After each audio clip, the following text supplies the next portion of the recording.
Where the parrot came from, you know? Well, I don't think I'm you need to know pretty that, sure though. It's not the the im- moral of the story. the implication was that it was somewhere internally. Gotcha. All right. Well, They had to cut them open to get it out, right? That was what I understood. Yeah, I guess they didn't want to. They didn't want to end up with like the NC-17. So. oh, we're live. We're live. Oh shit. Just that tough stuff talking about. And now we are the only viewers.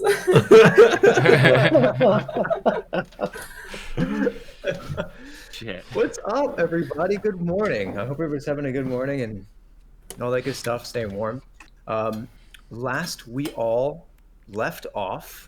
Does anybody want to give a quick breakdown, or do you guys want me to do it? Because I feel like you guys always have more entertaining takes on what's actually happening in the world. Wait, who am I? Cuin, baby. You're Cuin. Oh yeah. Nobody sorry. died, that's for sure. Nobody Yeah, died. it was definitely everything went absolutely according to plan. That No was, corpses in any bags whatsoever. Yeah. Well, It was flawless. Execution. Oh, I mean, Nice. Well, to kind of give anybody who's new here a quick overview, we are Dungeons and Designers. We play Dungeons and Dragons, and on weekends, every 2 weeks, we play a campaign called the Baazdos Frontier. And the Baazdos Frontier is like a weird west, fantasy western kind of campaign with crazy Mad Max vehicles and steampunk and weird magic and wild magic storms and all kinds of weird stuff like that. And we follow the adventures of Folly's End, who are the heroes of Bastion. 3 years ago, they saved this continent from a indescribable evil and are now making their way through the wasteland as pretty well-known heroes. What that means for their reputations, we're going to find out. Recently, Guardian, our Warforged, played by Such, has come across some strange rumors in the wasteland that new Warforged are being built, and that others are disappearing into the wasteland, and that there's some figure being called the Lord of Blades out in the waste who's rallying them to some cause. And he's pulled together his old friends and some new faces to help him investigate this in the wasteland.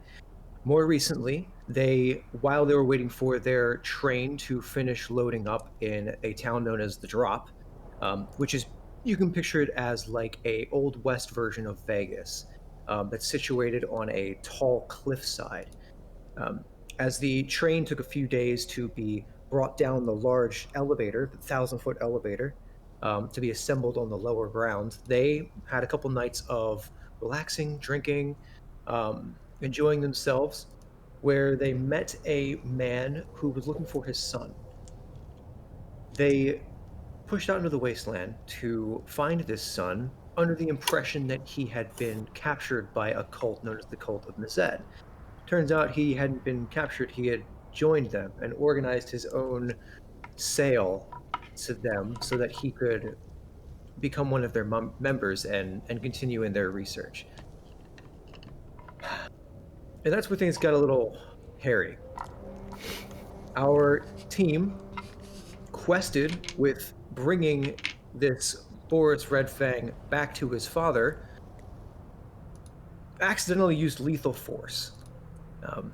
And at the closing of last session, as Evie, played by Bex, opened the bag of holding that they had stuffed him into and taken a peek at the top of his singed scalp, she came to understand that he had passed from residual damage while inside the bag of holding.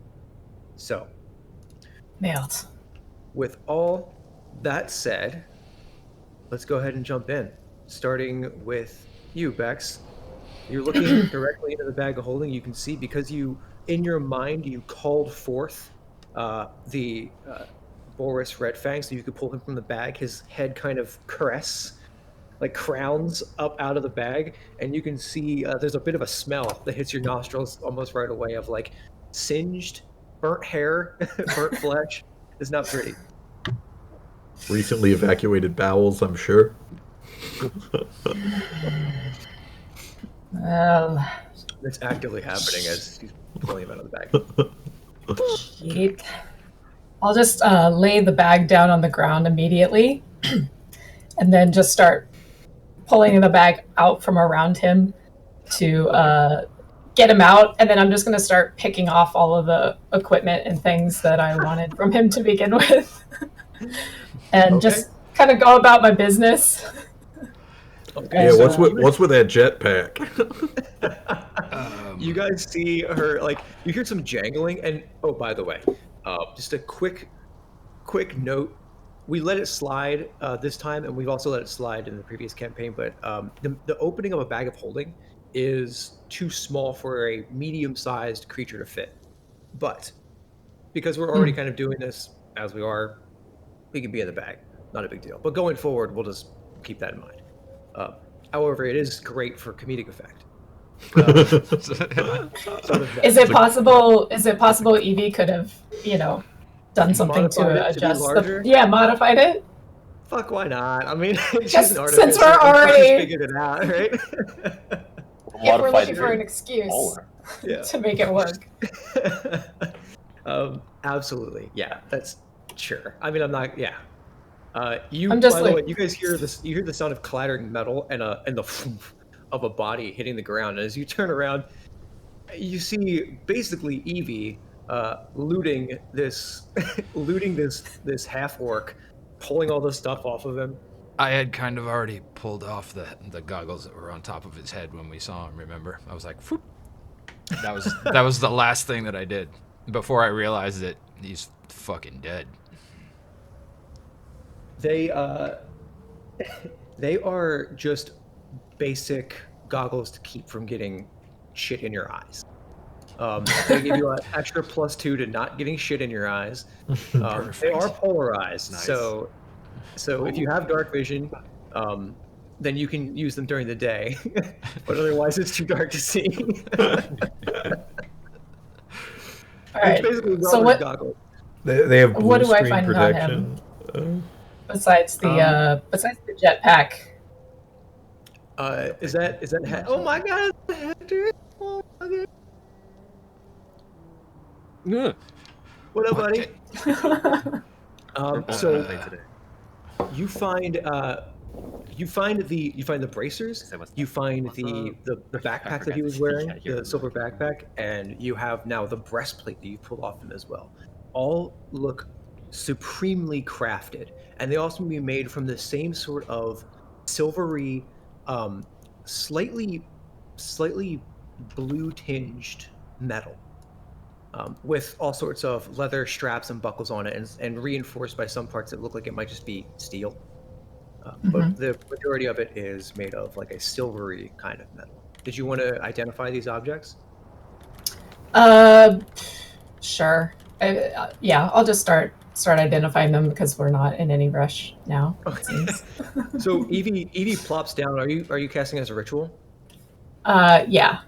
Okay, I think it's 10 minutes per It's cast. 10 minutes. So yeah. if you guys want to take a short rest here, you can go ahead and identify the stuff that you have. Yeah. You guys plop down outside of the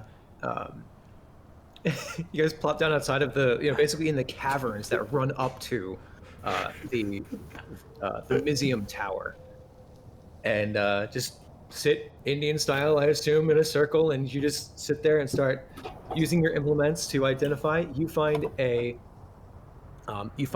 pack of galvanic exploration.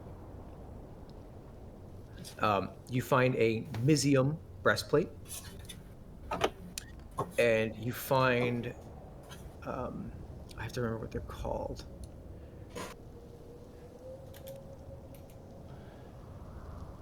A pack of galvanic what? Exploration.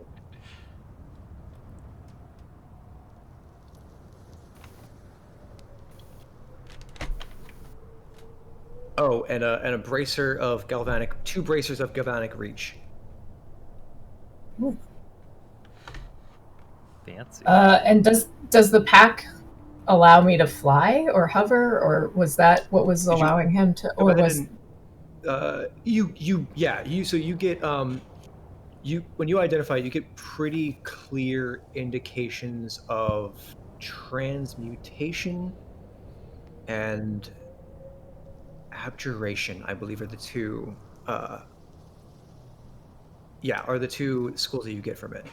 And it does appear that it can allow you to through some means or another fly. But if you add it, you can find the item on D&D Beyond, so go ahead and add it to your inventory. And same thing with the bracers of galvanic reach, and the Mysium breastplate. Those are all on there for you, so you can add those. Cool. By the way, I will not at all even mention the fact that that guy's dead. Just as like not. I mean, we all know he's dead, but I am not going to make a point to not say anything about the fact that you stripped all these items off of the corpse of the person that you guys came to get. We watched. I'm just not worried about it. No. I'm not worried about him being dead. Is the point that I'm trying to make? Okay. Well, that seems improper. I'd like to make a point really quick. We were technically sent here to rescue this fella. And while, it seems like he wasn't quite doing good back there, we're planning on talking it out. I think this is going to turn into a situation back at the drop. I mean, it's going to turn into something about he said and she said or something. We're just... Well, he shot or she shot, and for the record, it was both of us. Well, I actually, technically, it was none of us. It was whatever his name was, something donkey or something. I don't remember. Oh, Renamule. Yeah, that guy. As you hear, he rolls a couple of hit dice and recovers a bit. Hey, wakey, moron! Your dreams have come true. Well, the way I see it, we don't even have to go back, do we? I mean, nothing says that we have to return. Well, we can get some information off of the guy who told us to find his son. Even if we tell him that his son's dead, bring him back his body, maybe give the boy a proper burial instead of, whatever this is. Not that I think he much deserves one. I just want to bring it up as a point. Plus, we got to go back to catch the train. Yeah. I mean, we can do that, but we do not have to go, talk to this man. I mean, for all he knows, we got waylaid out into the wasteland. I mean, we can just say that he was killed, but we found his body or something, right? We don't have to tell him the truth that Evie killed him. There's no markings on him that show what happened to him, right? He's just a dead body. Well, he does have an arrow in his chest. He's got an arrow in his chest. He died of suffocation brought on by this arrow. Yeah. He's also got the same. I reach over and delicately yank the arrow out. Like there's crisscrossing chain singe marks all over him. I mean, found him from anybody. It could have anybody. Oh, what was the point of not helping me if you were going to kill him anyway? Evie. Shut up, Renamule. Oh. I hit him again. Here's the thing. You're not in charge of this entire operation. You came in there and acted like a goddamn fool. We were trying to have a little bit more tactic. Blazing. Yeah, exactly. Thank you, Cuin. We were trying to act with a little bit of subtlety. Decorum, you might say. Thank you very much, Char. And and with our subtlety and decorum, sure did things turn out poorly indeed, and we are deeply sorry about that. But you can't go in, without conferring with your teammates, if we can be called that still. Are you finished? Fuck you. Charles? This. Why did I'm out. your accent get so thick, Chuck? I don't understand. Renemy, by the way, is just like, he has his bow over his back now. He kicks rocks and he just starts walking. Yeah. Well, limping, really. Back down through the cavern where you guys had. You're welcome for dragging you out of there, you moron. He flips the Baazdos version of the middle finger over The his ring shoulder. finger. Was it just is it just a middle finger with a cowboy hat? little cowboy hat on it. Yeah. When he flips you off, there's like a whip crack and a hawk screams in the background. A tiny little tumbleweed blows by as he flips you off. All right, well that guy sucks. Can we all agree on that at least? Yeah, certainly. Who needs them? All right, well. Even Char agrees, and her opinion counts for. So listen, I will say, we came out here to, try our best to maybe get this guy, but let us all remember that this man gambled his son away. I am not so certain that he will care too much if his son is returned or not. Wait, he gambled his... Man, I feel like I blacked out or something and missed everything. I don't remember any of this stuff. No, he claimed you weren't there. It was after we got very, very drunk and met this man in the drunk tank, and he told us that he gambled his son away. We recently found out, however, that the son had orchestrated the loss and had attempted to join the cult of Mazet by orchestrating him getting traded off. So the father certainly is culpable. However, I guess the dice were loaded, so to say. Again, your point still stands. I think that either way, maybe he won't care that his son's dead because clearly he's willing to gamble with his life. We should still see what we can get out of it. I mean, if he sent us to get him, then he probably cares on some level, whether it's on some level, selfish or not, right? I'm not disagreeing with that. Okay, well.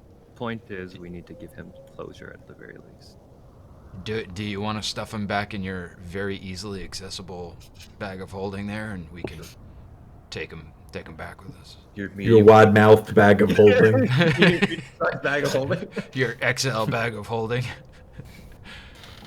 Well, I don't know if you have a sense of smell, Cuin, but it does not smell so good, and it's only going to get worse as we go because that's how science works.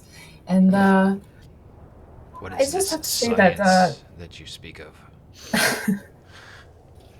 That is Like for another fancy time, magic. I suppose. I mean, you're a smart woman. You could probably refrigerate it somehow, right? Make it cold so that it doesn't start smelling. Why'd you hesitate on woman? Well, I didn't want to insult her and say something. I'm trying to watch how I speak, Chuck. You fucking dick. Oh, sorry. I mean, Sorry, you boys. great individual being you. As you guys are walking through the caverns, having this argument back and forth, you can hear distantly the sound of those slag elementals as they wail in the distance. It's like a mix between like a sorrowful, sad wail and then gravel and rocks grinding against each other. They still sound distant. They don't sound like they're sharing the caverns with you, but they do sound like they are rising again from the ground, as they had when you guys had first arrived to the Cult of Mazet Tower. And by the way, while these caverns are closed off. I'm assuming Guardian, you're leading with a torch. As at certain points it opens up wide again, and if you recall, the sky is black this close to the tower. These artificially created storms that gather around this lightning rod of a tower have blackened the sky. It's hard to tell what time it is, although you're fairly sure you didn't spend more than an hour inside the tower.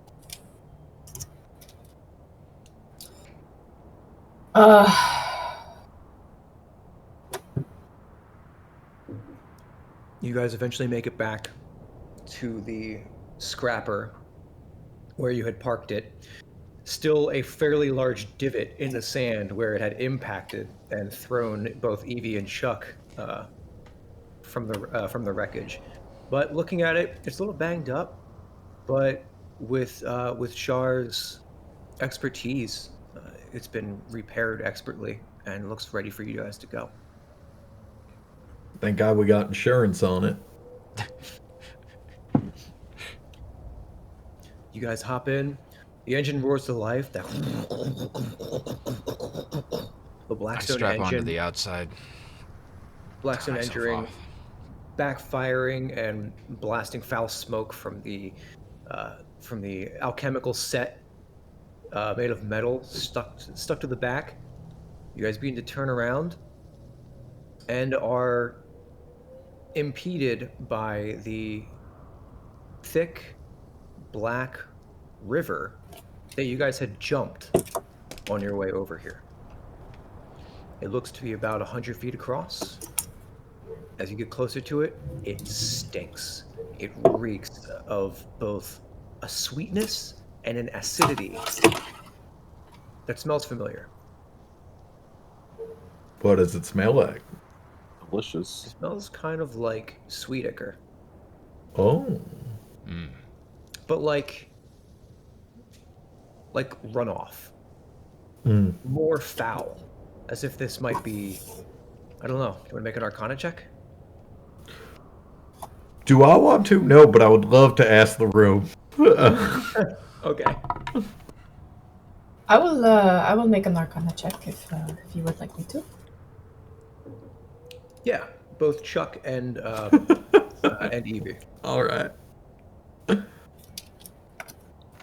Because this does not look like the stuff that we found that was bottled and purified in the place, or does It it? depends. What was your Arcana check? 1 moment. 4.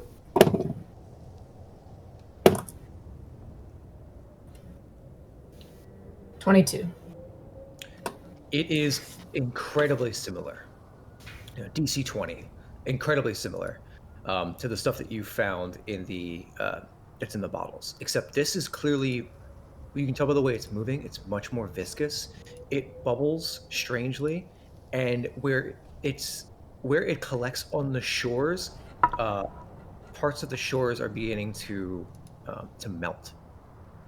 Like the sand is turning to glass where the ichor is in contact with it. It's that acidic and that caustic.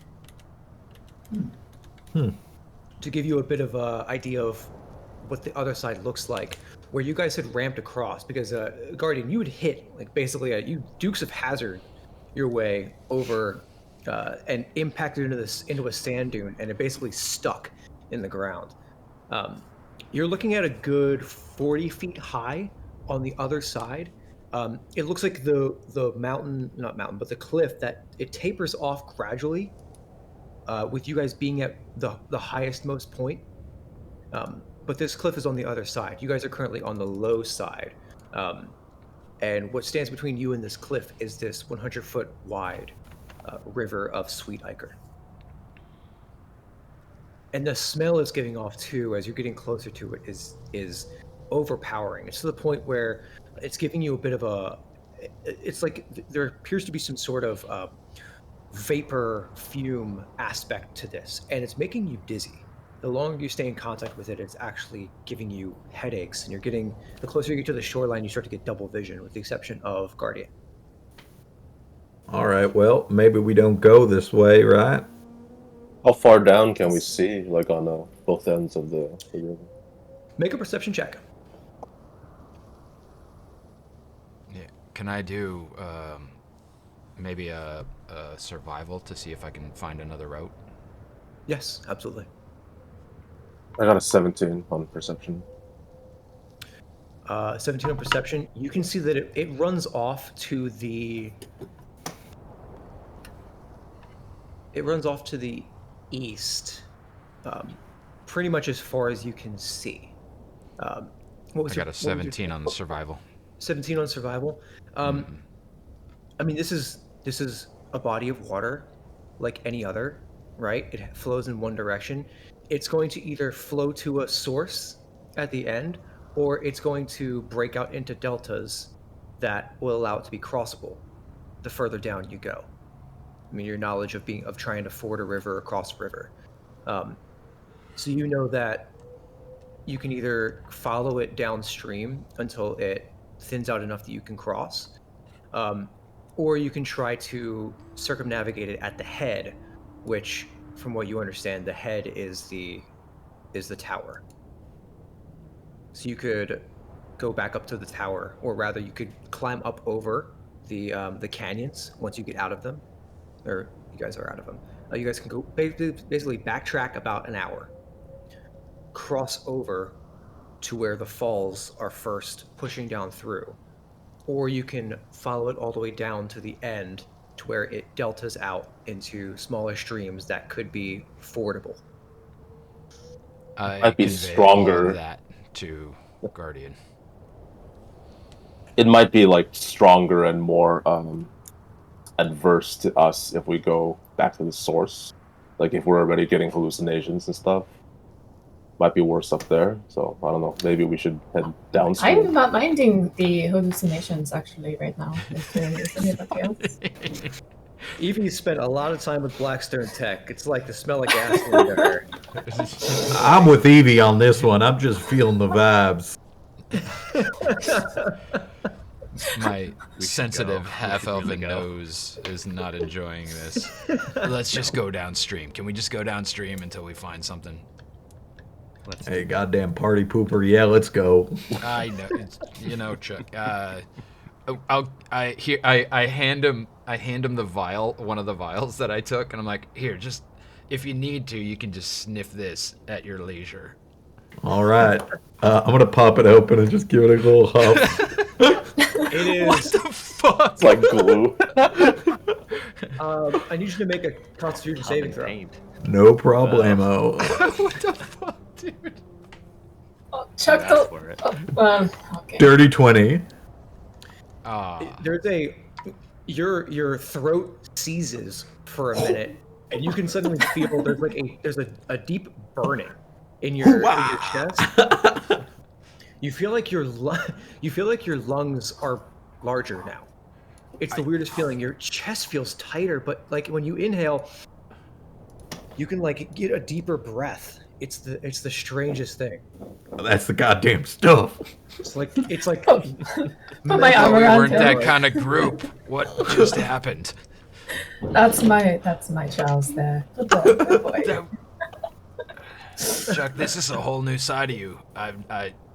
Okay. Hey, you don't know where I've been the last 2 years, and I don't take kindly to answering questions like that. about an hour down the shoreline. You guys all need to make Constitution saving throws, including Guardian. Oh wait, did we not take the scrapper with us or no? You're in it. Yeah. Wait, Okay. what saving throw? Sorry, Constitution? Constitution. Yeah. I'm great at these. Oh boy. Yikes. Everybody's like, I'm tripping on fumes already, baby. Oh.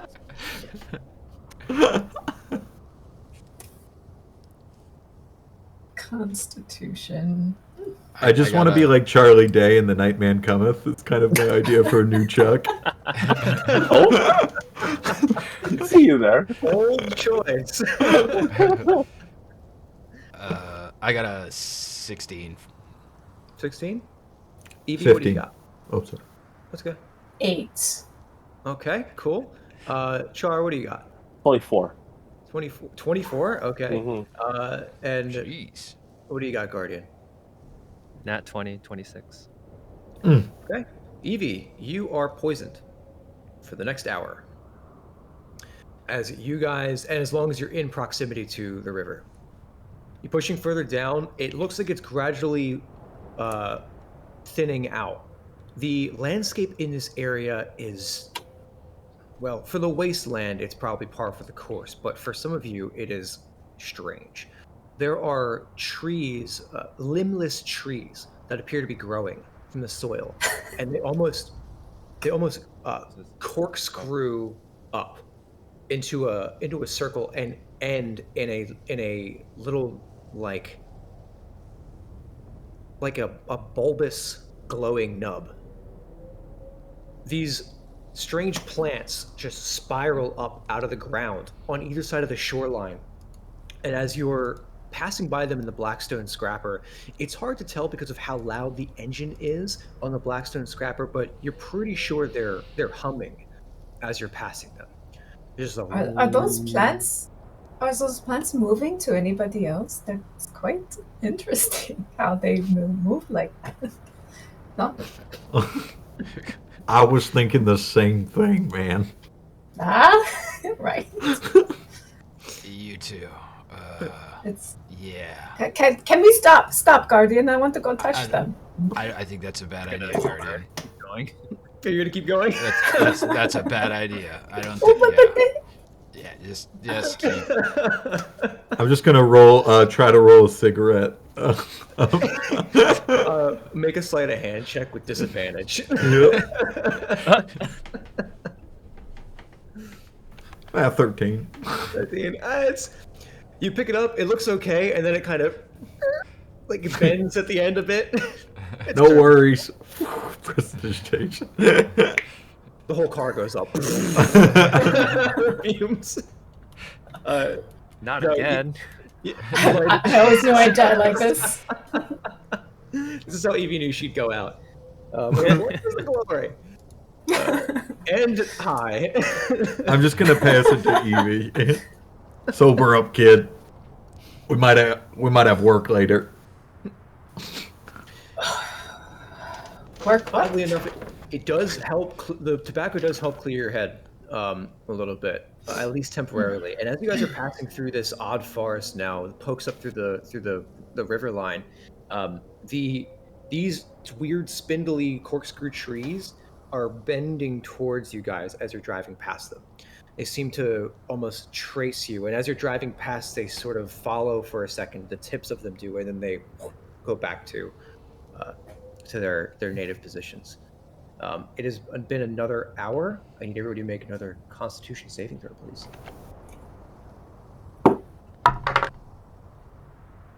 What the?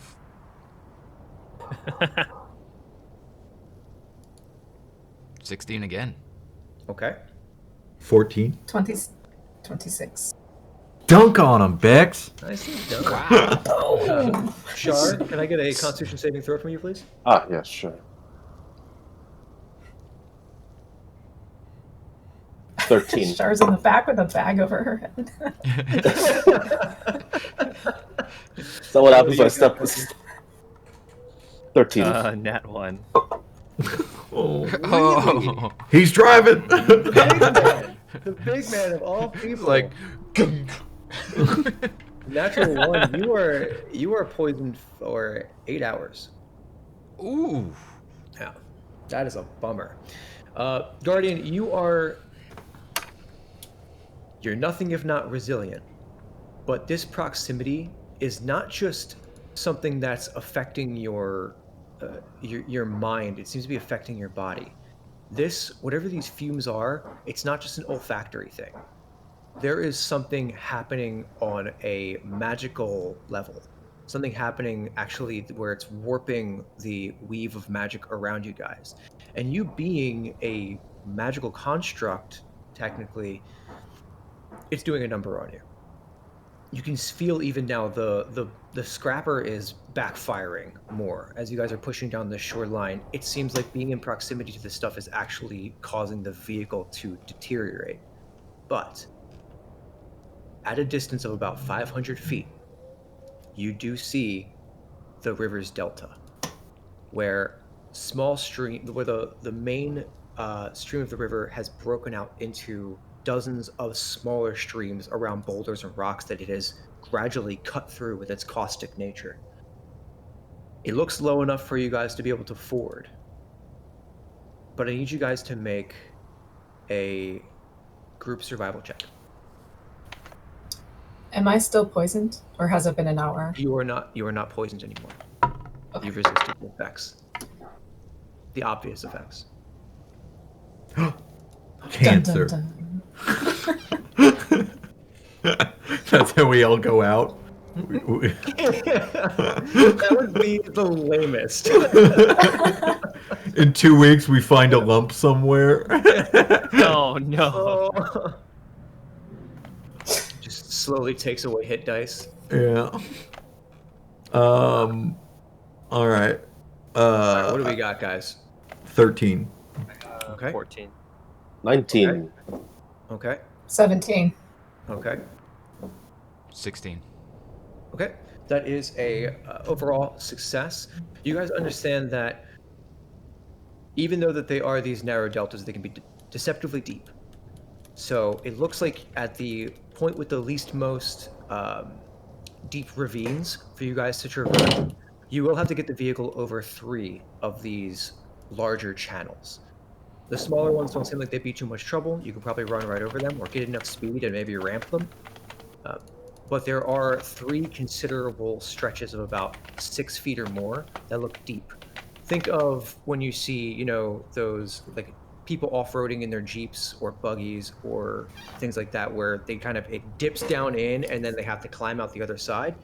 You think the Blackstone Scrapper can handle it, but there's going to be a portion of time where it may be partially submerged, and you have to decide whether or not you want to risk that, if you want to drop it into the Iker. Okay, so let me... I have this theory. I have this stuff called Dust of Dryness, and I might be able to throw it into that pool just before we hit it, and it will... If we're moving fast enough, we might actually get through there without submerging. Does anybody else support giving it a try, or should we try something else? I mean, I don't know what Dust of Dryness is, but I'm here for it. You could say you got a Akabanga something or another, and I'd say okay. Well, so the way that it was explained to me was that I take a pinch of it and I throw it at some water or water-based substance, and it will dry up to 15 cubic feet up into a pebble. So I think... Does it work with any liquid or water-based? Is this water-based? Any liquid, I suppose, I believe. I mean, it wasn't made abundantly clear to me the limitations of this magical stuff. Well, try a little bit on it right now.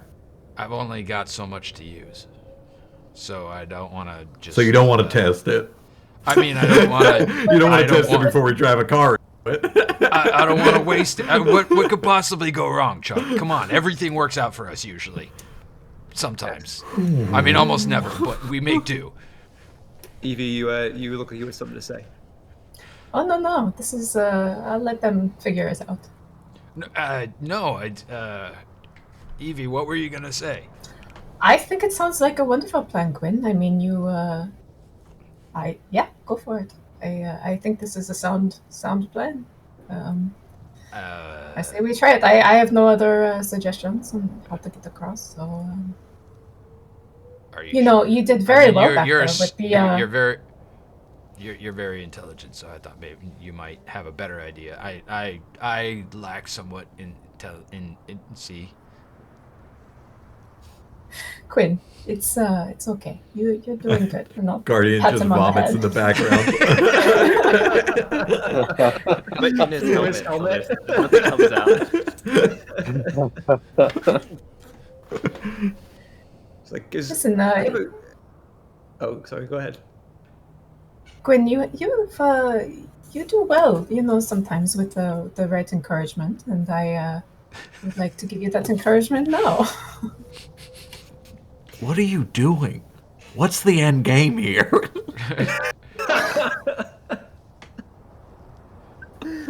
I genuinely can't tell when Evie's being condescending and when she's being genuine. That's weird. I used to get the Fuck this. same Let's thing. do it. I used to get that same thing, and I'm trying to do better, and now I have somebody doing it to me. It's fucking weird. That's cosmic justice is what you call it. Okay. All right. So So you guys pull up to the shoreline. You're all right. about 15 feet away from the liquid's edge. Is there somewhere that I could create like a? Is there somewhere on the front of the Blackstone thing that I could like tie reins, something that I could hold with one hand so that I can throw the dust out in front of me? Make a survival check. Wouldn't you have to be able to also throw it to overcome wind resistance at that speed? He just throws it into his own face. It dries on his eyes. That's mainly why I bring it up. I'm blind. In character, that's happened to me a lot. One time I put dust of dryness on food, thinking it was salt. It wasn't not salt, which is weird. Still have not 17 shit. survival. Yeah, you can find a place that's decent enough that you can attach it to reliably. You have to hook it under the front cow catcher. Like it's like the a mix between like a cow catcher and a plow that allows it to break through some of the sand dunes, and you guys are moving at high speed. You can tie it under and behind that and pull it up on the top, but I mean, you guys are gonna be moving at speed. It's gonna require some acrobatics from you to maintain your footing if you're up there, and also using a magic item to throw dust. Hey, why don't we use more of that dust to preserve the body back there if it's thinking up? Listen, are we still traveling towards the sorry, I did not hear what you just said. What did you Nah, say? it's all good. It was an errant suggestion. I missed it. I was focused on this stuff that I got, and I was looking into what it was to do for me. But what did you say? Please repeat yourself. No, I thought it might be a good idea to use some of that drying powder to preserve the body back there if it's stinking it up. Oh, yeah. Yes. But sir. again, if we're looking at using spare of that dry powder, I'd rather use it to test if this entire cockamamie plan will It work. doesn't have that much of it, right? So Right. I've got, and I look through it, and I go, I got about 10 uses of it. And you can't spare one to see if we're going to die out here? I go over to the edge, and I throw some dust in. It doesn't work quite as well as you wanted it to because there's not a ton of water in this stuff, but it still clears out 10 cubic feet. And then slowly the viscosity pushes through, and like a molasses, it just starts to flow into the space that was left behind. Well, that answers our question. So it'll work. Yep. it doesn't turn back, right?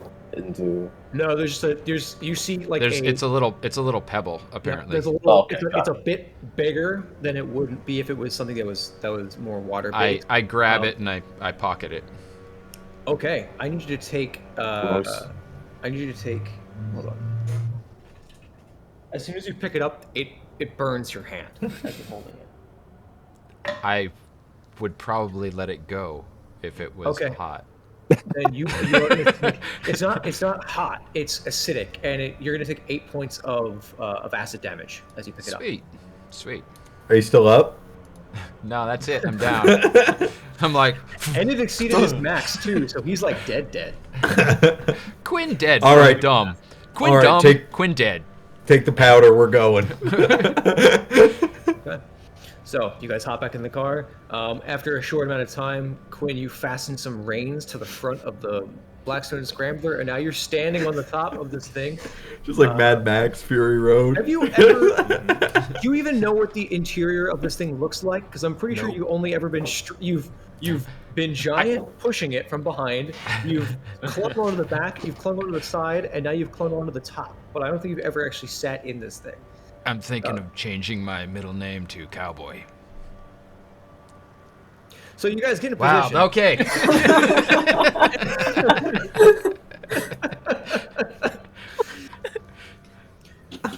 All right, Guardian, you're gonna hit the gas on this thing. You've got Cuin on the roof. The Guardian's like actively vomiting and it's like, yep. Does someone want to give him a rest or something?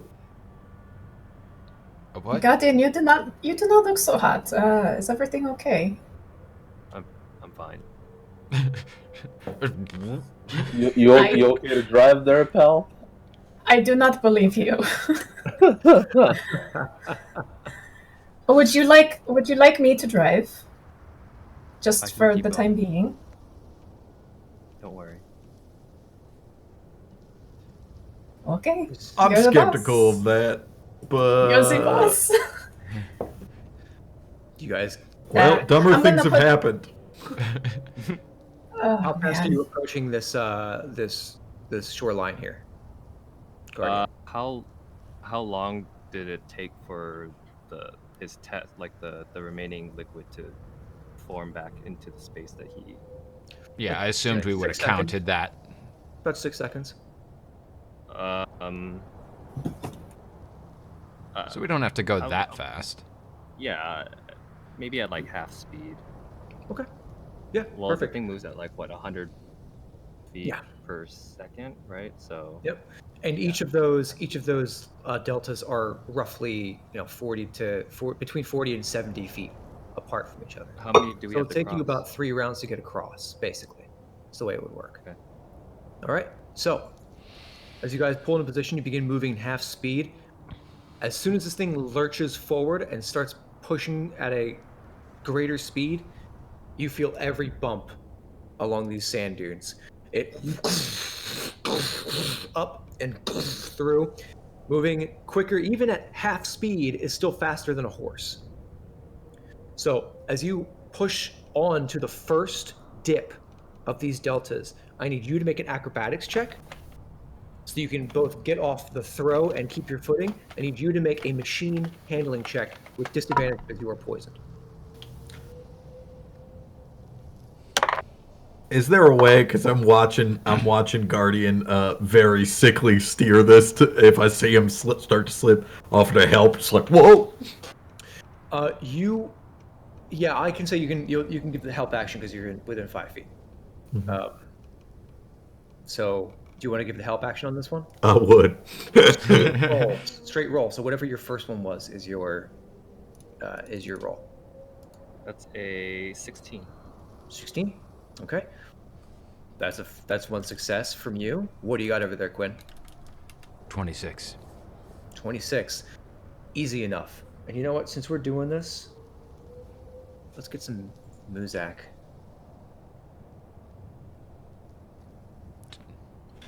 So you guys up over the first one.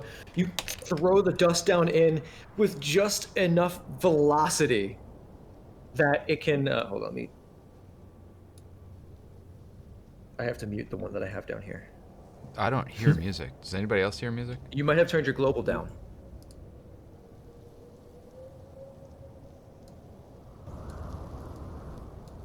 I hear sound effects.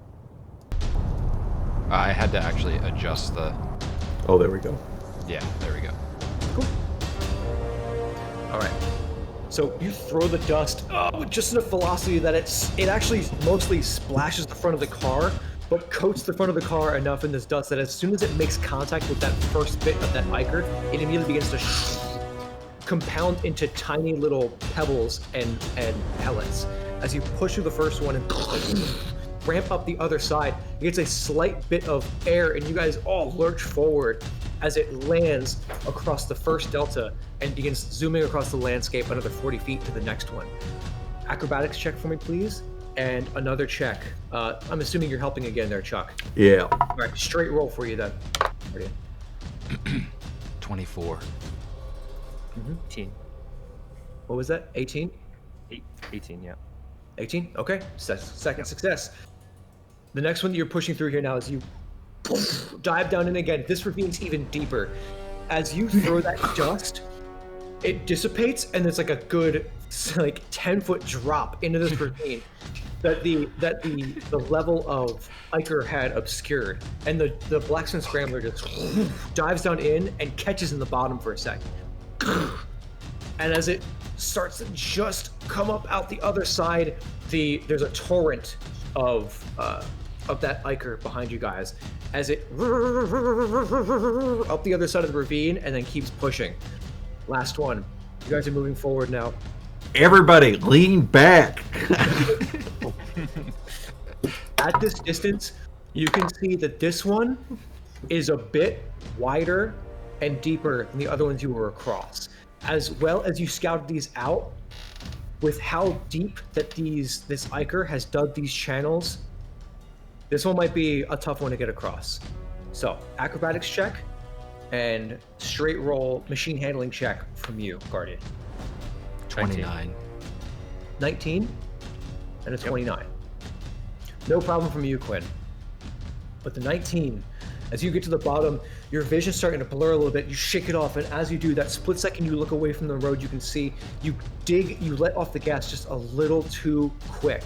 And as it drops down into the pit, it sticks into the bottom. The sand blasts up over the front of this blacksmith scrambler and is wedged in the bottom of the ravine.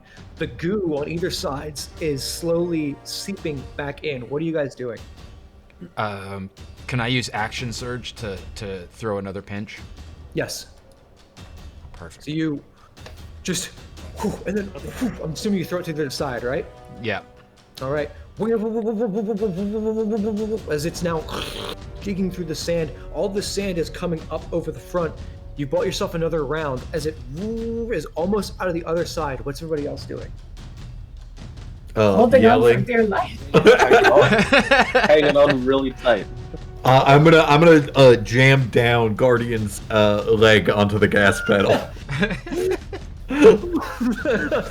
There's a rooster tail behind the thing now. As it trying to get to the other side. As it does, you push and push and push, and that torrent comes and just licks across the back of the blacksmith scrambler. You can hear the sounds of as it falls out of the other side, and now it's slowly rolling across the front of the landscape. You can hear the sound of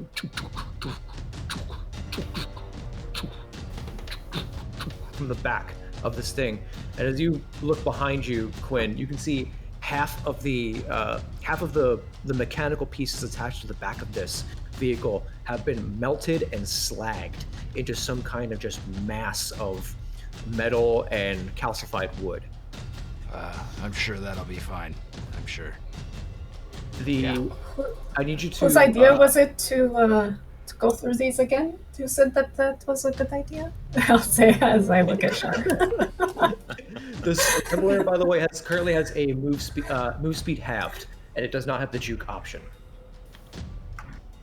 But we are clear though, right? You are clear. You guys are on the other side. It did technically work.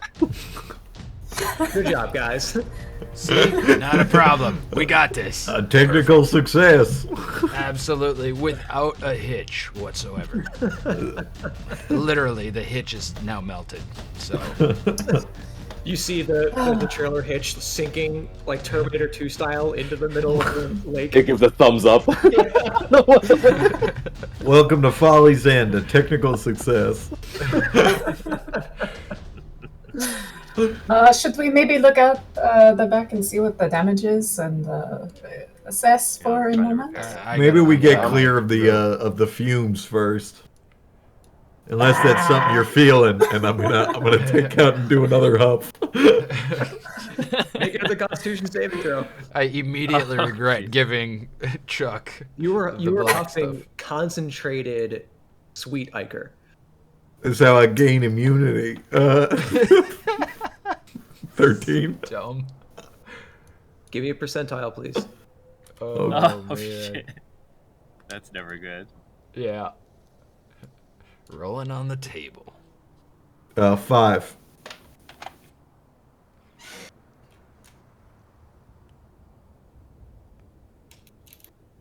Yeah, I'm sure. I'm sure you got this. Looking up a lot of stuff. Yeah. It's ominous. Yeah. Don't worry, because it's the concentrated one. You can only get good effects from this. So I feel like he's lying. On one way to find out.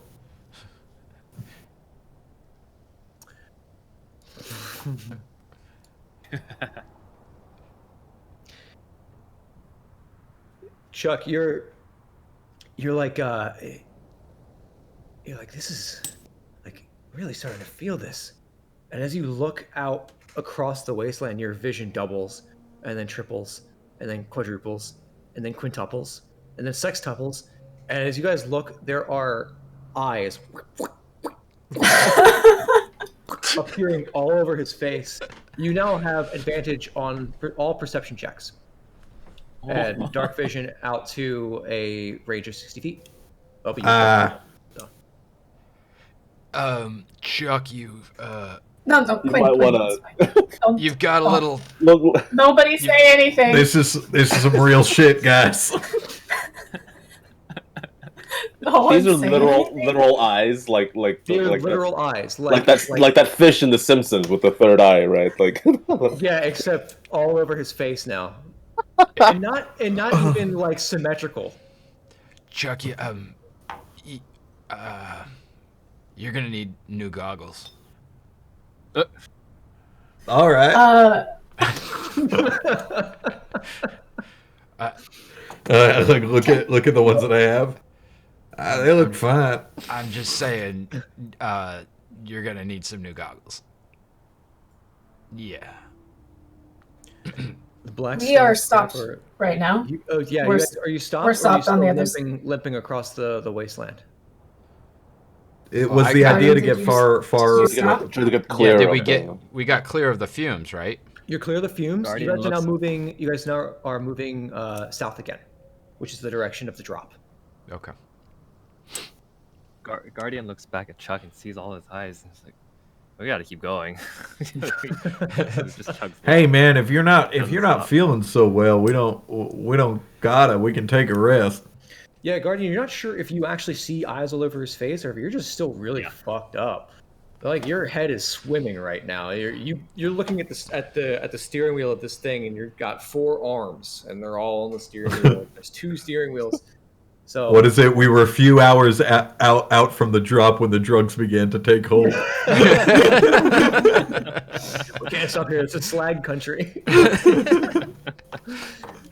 You guys, for the next hour, you guys push out further and further away from the Mizet stronghold, and the skies begin to clear. It is still daytime, although it's getting now further into the. It's probably around 5 or 6 o'clock. So you can see now there's a bit more red and pink tinge to the edges of the to the edge of the horizon. Darkness is just a few hours away. You do know that you have one more day before the train leaves. So what are you guys doing? You gonna try to find a place to camp, or do you want to just keep pushing on? Well, can we assess the damage and see if we can maybe make some repairs to the back of the? Yeah, I second that. I would love to see if I can fix it, if Sure. possible.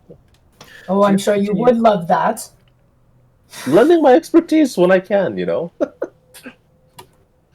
You guys push along for another hour, trying to find a good place far enough away from those slag elementals to stop. And as you push up over a horizon of a dune, you can see not too far away, about 600 feet to the south and a bit off to the west, there's the lazy trail of a lazy trail of smoke in the sky, and you see wildcatters. You see a wagon train circled around around a campfire, or a bonfire more like, with the size of this group. Appears to be led by a boxy-looking Blackstone vehicle. A couple of covered wagons. A couple of them appear to be of some sort of elven make, beautifully scribed and inscrawled. Scrawled and inscribed. And there's a couple that look like they might be dwarven in manufacturing, stout and square, and low to the ground. You guys want to stop with them, or do you want to just push on and make your own camp? Sorry, who are they? I am all Wild for. Pandas? It's just another. It looks like a group. They're wildcatters. They are settlers on the frontier. They look like homesteaders. They look like they might be pushing out to set up a new homestead, set up a new town in the frontier. So you can see they have lumber carts, they have supply carts, a chuck wagon, they have protection, most likely in the form of not like Chuck's chuck wagon, but like They have Chuck's wagon? How'd they get Chuck's wagon? You son of a bitch, we're going down there. Let's go. straight through them. I gotta get that back. That painting on that was very, very dear to us. The flames that Noni painted on the thing. Oh, Noni. Allegedly. Allegedly, yeah. There was no proof. I love that. This could have bird. been anybody's bird tracks. So, do you guys want to? You can join camp with this camp that's already in process, or you can push on to your own camp and create your own camp, so you have the privacy. I vote we see what they're up to, make sure they're okay. The frontier can be a dangerous place, and they might need help. Which one of those do you see out of anyway? Yeah, how long? What do you mean one of? these Both of effects them last? simultaneously. Both, yeah. Can I make a some sort of like, I don't know, medicine check to see how long the effects of this might last, or like try I go to wipe my nose and poke myself in one of the eyes. Son of a bitch! What the fuck? What is make an that? Arcana What is check. that? Oh. What your does your hat? Have you taken off your hat yet? Chuck. Take off my hat. Oh. Any difference there? Your vision gets Are there- better when you take off your hat. It's weird. How many more are up there? No. 24. You know this to be you've heard some things about Sweet Iker and that with its connections, and actually going back to the notes that you found in the Mizet Foundry. This looks to be what's called flesh warping, which has been written about by scribes and scholars that happens on the lower planes. Specifically when exposed to a demon's blood or a demon's bile, or their bodily fluids, it causes severe malformations in mortals. Although you've never seen something of this nature, and everything that you've read has said that they're incredibly painful and always detrimental. But in this case, he didn't scream out in pain, and it looks like he doesn't seem detrimental. It's gross, but it's not detrimental. But do I know how long the effects might last? Is this permanent? Is this The something... effects aren't permanent, but they can be removed with a remove curse spell. Okay. I'm going to put my arm around Chuck and God damn it! I'm gonna have just- to redraw it.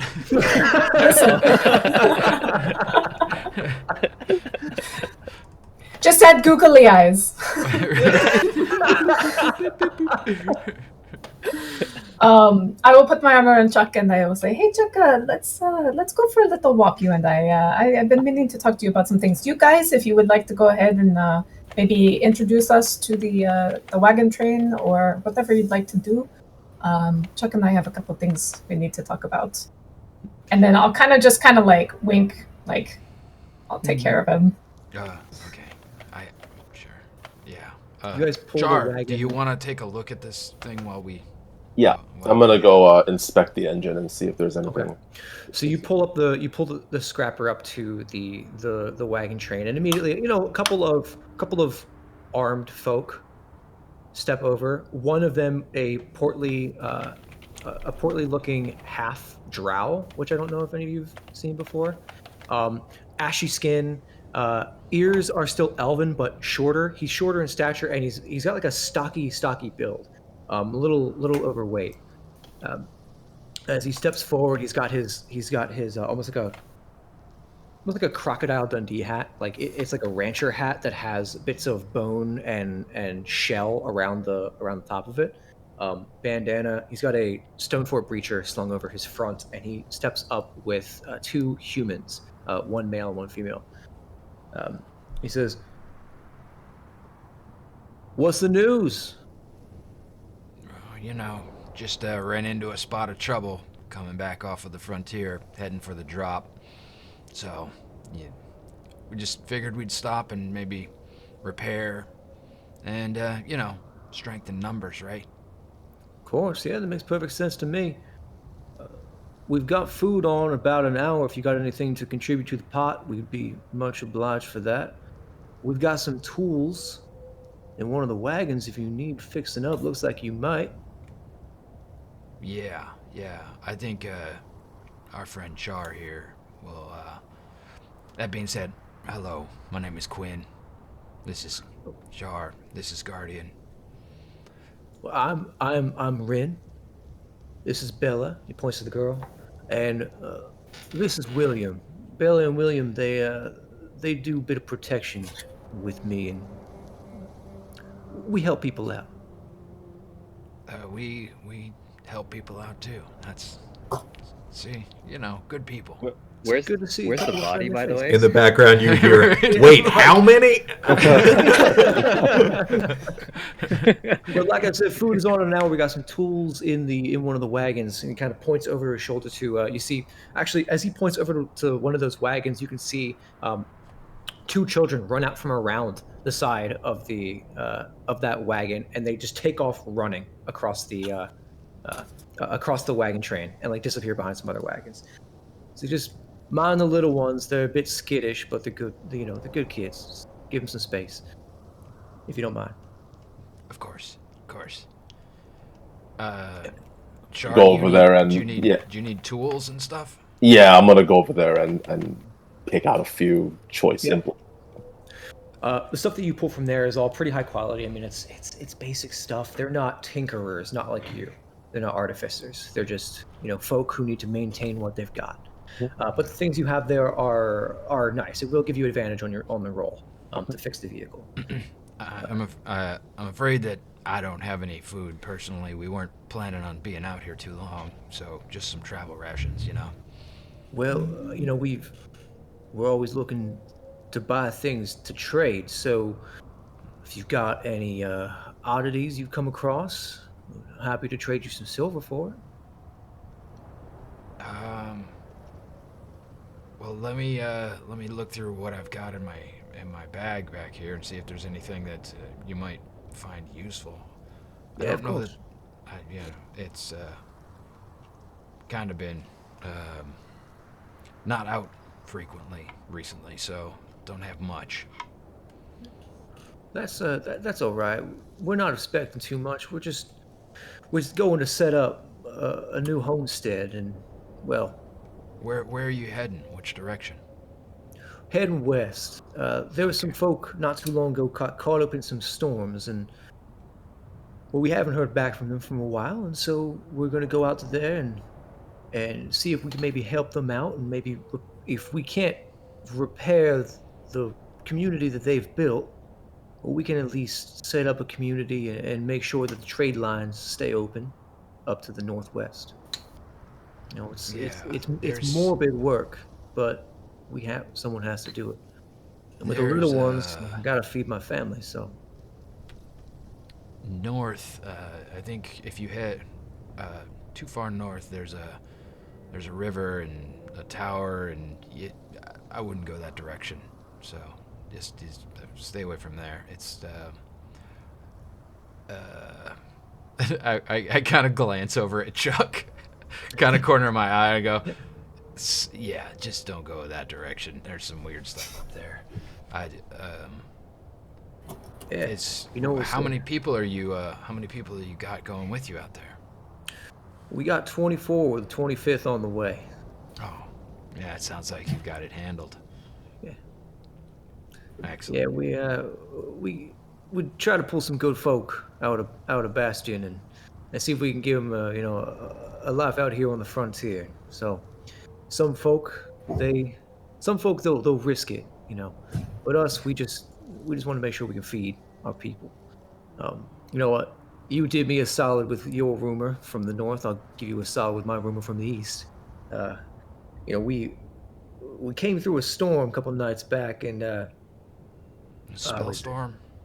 well, we didn't cast anything just in case, because you never know. But yeah, pink clouds, Right. but sandstorm, and the damnedest thing.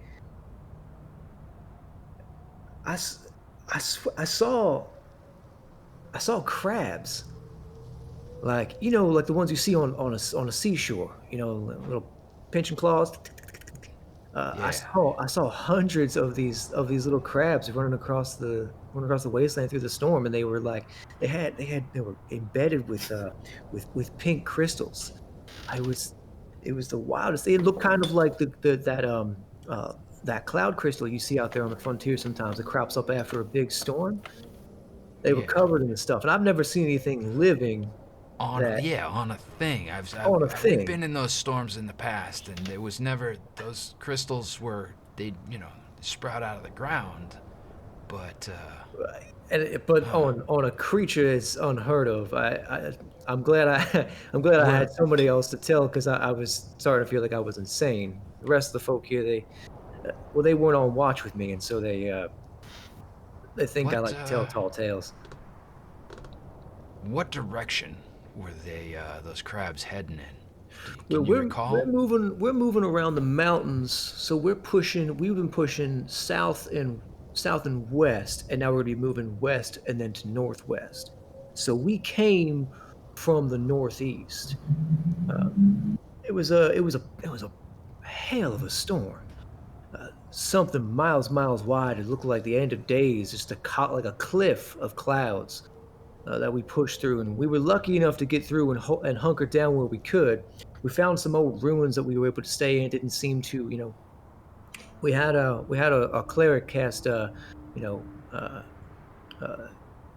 undead, and looked clear, so we spent the night. But I don't necessarily recommend it, but it kept us safe.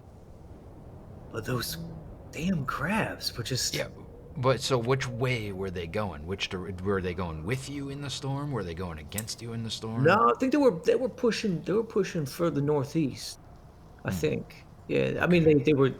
I didn't ask them where they were going, but they looked like they were all sort of going sort of the same direction, as much as crabs can have a sort of, trajectory. Just like a big mass of the things moving across the ground. Yeah. Okay. I don't know if you're heading up that way. You should take a look or check it out. I'm sure you can't miss it. It's going to be a big wall of clouds. Northeast, huh? Yeah. If you're smart, you go around it, but if you're adventurous, you go through it. Yeah. I think our first order of business is to repair the old rental and sure. And then get some rest, and maybe then we'll discuss what we're gonna do as far as which direction to go, because I think we gotta head back to the drop. We've got a train to catch. Yeah. At any rate, I'll let you get back to what you're doing, and if you need anything, just let us know, and I'm gonna go talk with my friends about what we can do. Don't want to take up too much of your time. You're welcome here, and if you do head back to the drop, just tell them Rin's folk are heading northwest. Okay. Ren, R-E-N. Rin's, yeah. R-E-N. Okay. All right, Ren. Thank you. I appreciate that. Cuin, you take her easy. Come by the fire a little later. We'll swap a couple more tall tales. Sounds fun. Yeah. Take care. So you were having a chat with Chuck, Evie? I like to think we're Yeah. having a chat with each other. While you guys are chatting, I'm going to have Char go ahead and make your Tinker's Tools check with advantage. And Guardian, let me know what you're doing as you're walking around the camp. I mean, I'll help him in any way that I Okay. can, but he's already got it. But I'll Double advantage. While you're poisoned, you're having a hard time really kind of taking a look at anything. So I will just. I'm going to lead my friend about 25 feet opposite of the wagon train and where we are, and just kind of have my arm around him as we walk, and I say, you know, mon ami, I have not known you for that long, but I do feel like I can be honest with you, yeah? Of course, anytime. You are, as they say, a straight shooter. I am the same. I do not want any of the sugarcoating. I want it straight. So, It sounds like you got something.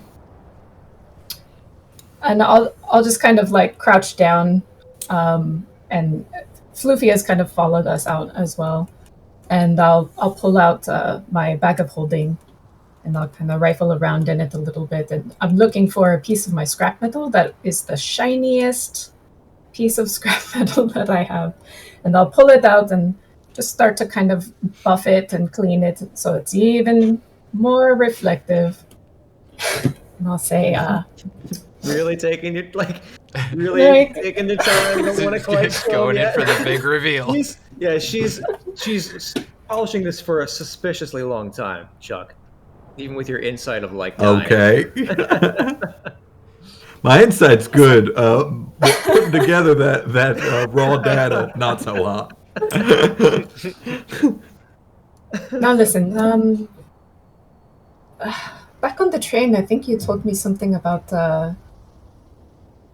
your past with the demon, and oh no, it was on our way out. I took a look at your weapon, and you told me you had some history with the demons and Yep, devils and such. that's correct. Is there any more to that you would like to share with me? None that I know of. Listen, I noticed you were polishing that metal for a suspiciously long amount of time, and I must ask, is there something happening? For I am certainly under the effects of a strange and otherworldly drug. Mm-hmm.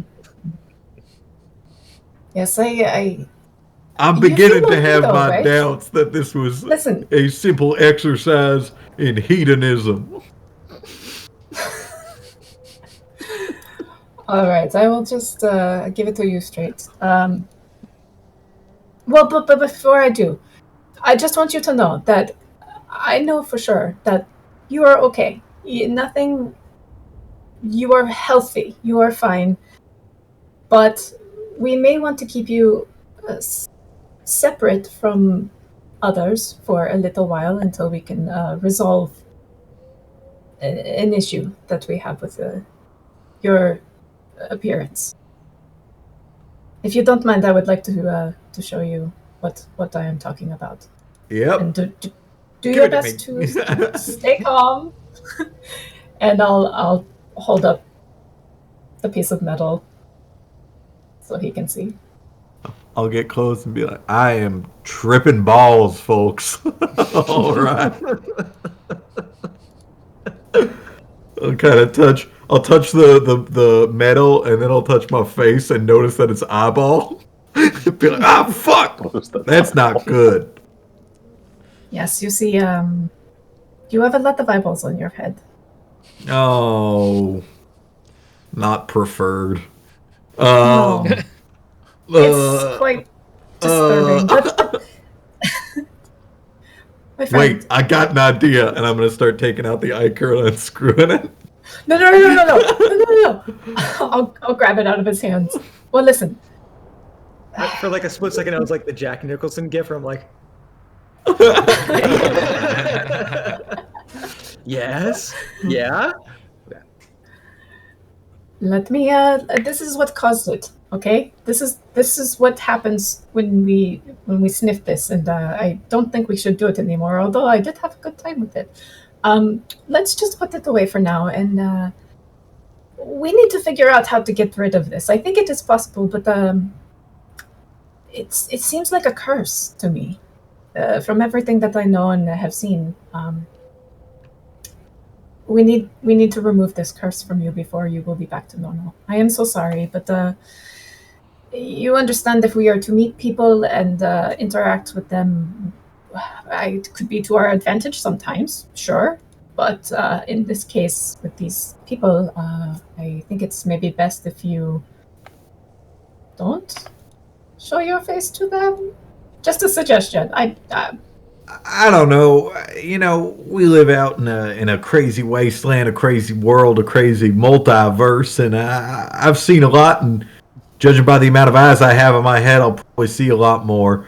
And what I think is that if they don't accept me for who I am, eyeballs and all, they're no friend of mine anyway.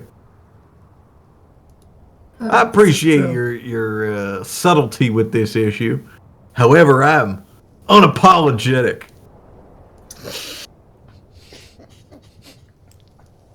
As you should be, I suppose. But listen, I am not one to make. I was not born this way. Either, but you see, people. Okay, look, you have known me long enough to know that I am not that.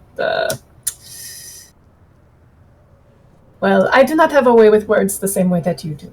And so perhaps you will be able to allay people's fears when they see you. But anyway, I just thought you should know. And you do with it what you will. And if there is any way I can help you between now and the time that we find someone to get rid of it for you. Or maybe you'll grow into it, and who knows? I mean, you do you, man. But maybe this is the real you. Have you thought of this? I feel good right now. Are you? I mean, I'm kind of getting used to it, actually, but I just don't know which eyes to look at as I'm talking to you. You can look at any one. I feel like I can see for miles. Check this out. I'm gonna go cross-eyed, but they're all going in different directions. Isn't that weird? Grotesque. What you see is positively grotesque. I don't know. I'm just trying to stuff out. Anyway, so why don't you give me that Iker back and we can head on over. Well, that is the other thing I wanted to tell you. You see, as I was kind of investigating that jetpack thing that he had, I think that this Iker is what fuels it, actually, and then maybe we should be a little more judicious with how we use it. All right, fine. One more sniff and then it's yours. Can I do one with you? Hell yeah, sister. All right. Let's do it. Do I see any of this? Do I see the like they're while I was talking to the other guy? Yeah. Oh, Jesus Christ. All right. Who wants to go first? Morons. Oh, God. After you, ma'am. God. This is gonna go really well. Make a All right. Constitution saving throw. Why? Why would you? You lucked out on the first one. Well, wait. And we're about to luck in on the second. Is I would like to attempt to swap it out with or like basically do like a sleight of hand to swap it out with another vial of something that looks similar in my bag or something that I have that could make it look like it's not what it actually is, or even use my I'm unbelievably perceptive. my magical tinkering to like make it appear something different. Okay, I'll let it go with a sleight of hand check. Okay. Should I roll perception against it? It'll be your passive perception. Okay. Unless you're actively like think that she's gonna try through your. No. That's a natural one. Oh Nice. dear. Nicely done. You pull it. You swap it. You swapped it for something that looks similar. You definitely noticed. Hey, you look down and they look really. Oh shit! They look really similar. Which one am I holding? You see, Chuck. You see that she definitely like attempted some sort of fuckery. I still have some of the fumes. Yeah, bailed on it halfway through, and now is looking at this vial confused, like she's not quite sure which it is. No. Okay. The jig is up. I tried to switch them, but okay. Now I don't know which one is which. But I will try both if you want. All right. Oh no. Roll them dice, ma'am. All right, I need you to. Well, I would say flip a coin, but just roll a percentile dice. 50 and above is the Over under is what you're saying? Yeah, 51 and above is the Iker, and 50 and below is a Well, harmless. she's doing both, right? Oh, are you doing both? Okay. Well, Are you both? I'm just no. I was gonna grab one or the other. Sniff. Okay. So what was your percentage? It was a 40%. Okay. So you take a big whiff. Boom. Smells like poison. So some kind of acidic reagent that you're using to scour scrap metal to make sure that it was usable. Okay. This is the one. Go ahead. You are tripping, by the way. You're like over here like sniffing poison, sniffing fumes. You guys are still feeling the effects of being next to the river for 3 hours, double vision. I'm just gonna sit down where I am after I hand it to him. The minute you gonna sit down, you get the spins. Mm. Like you sit down, and all of a sudden you're like, it's not the spins, it's the other one. It's the roller coasteries where it feels like you're constantly doing this way. You're just like you feel like there's inertia pulling your head back as you're sitting there. Chuck, you see her. She's doing this. She's like leaning forward and then like leaning back real far, and then leaning forward. Well, all's well that ends well. And the second I sniff it, my eyeballs, I'm sure, go like. Yeah, and all the pupils all get really small. Are you make a Constitution saving throw? Yeah. 20, not natural. You do not take any of the effects of the Iker, but you are fucked up. You are effectively poisoned, but you're also immune to fear and being charmed. But you're still poisoned. All right. Go ahead, Bex. Oh, roll for Constitution? You're sniffing one too. You sniffed them both, right? Yeah, sure. Didn't you say you wanted to, or you sniffed the one that I was gonna poison pick you, one. okay. I was gonna, yeah. Okay. Yeah. So you already huffed And the then I poison haven't. one, and it gave you no ill effects outside of the fact that it was gross. Spins. Okay. Yeah, the spins basically. I think this is a good place for us to sit for a while, don't you think? Look at the stars. How many stars do you 600 see? trillion of them.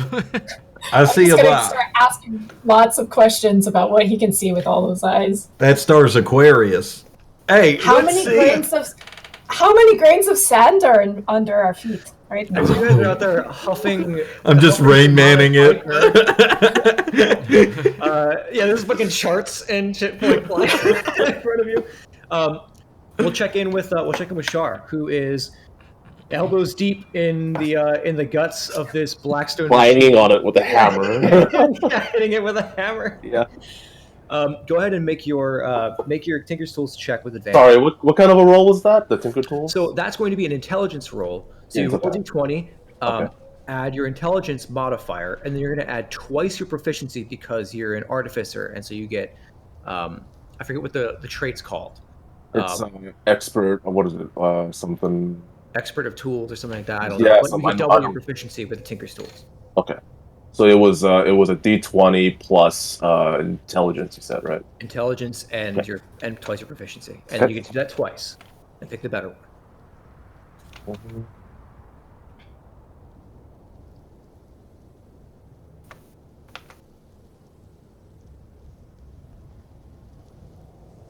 $24? 24. Yeah. Thank the aspects or Hephaestus or whoever it is that you pray to, because they had the materials that you needed in the car. Enough scrap metal that could be bent in the little bit of a like a field tinkerer's workbench. Basically, like unfolds like a one of those sterno things would, with a super hot magical flame. They're able to sit there and bend the metal back and forth to reshape the parts that you needed.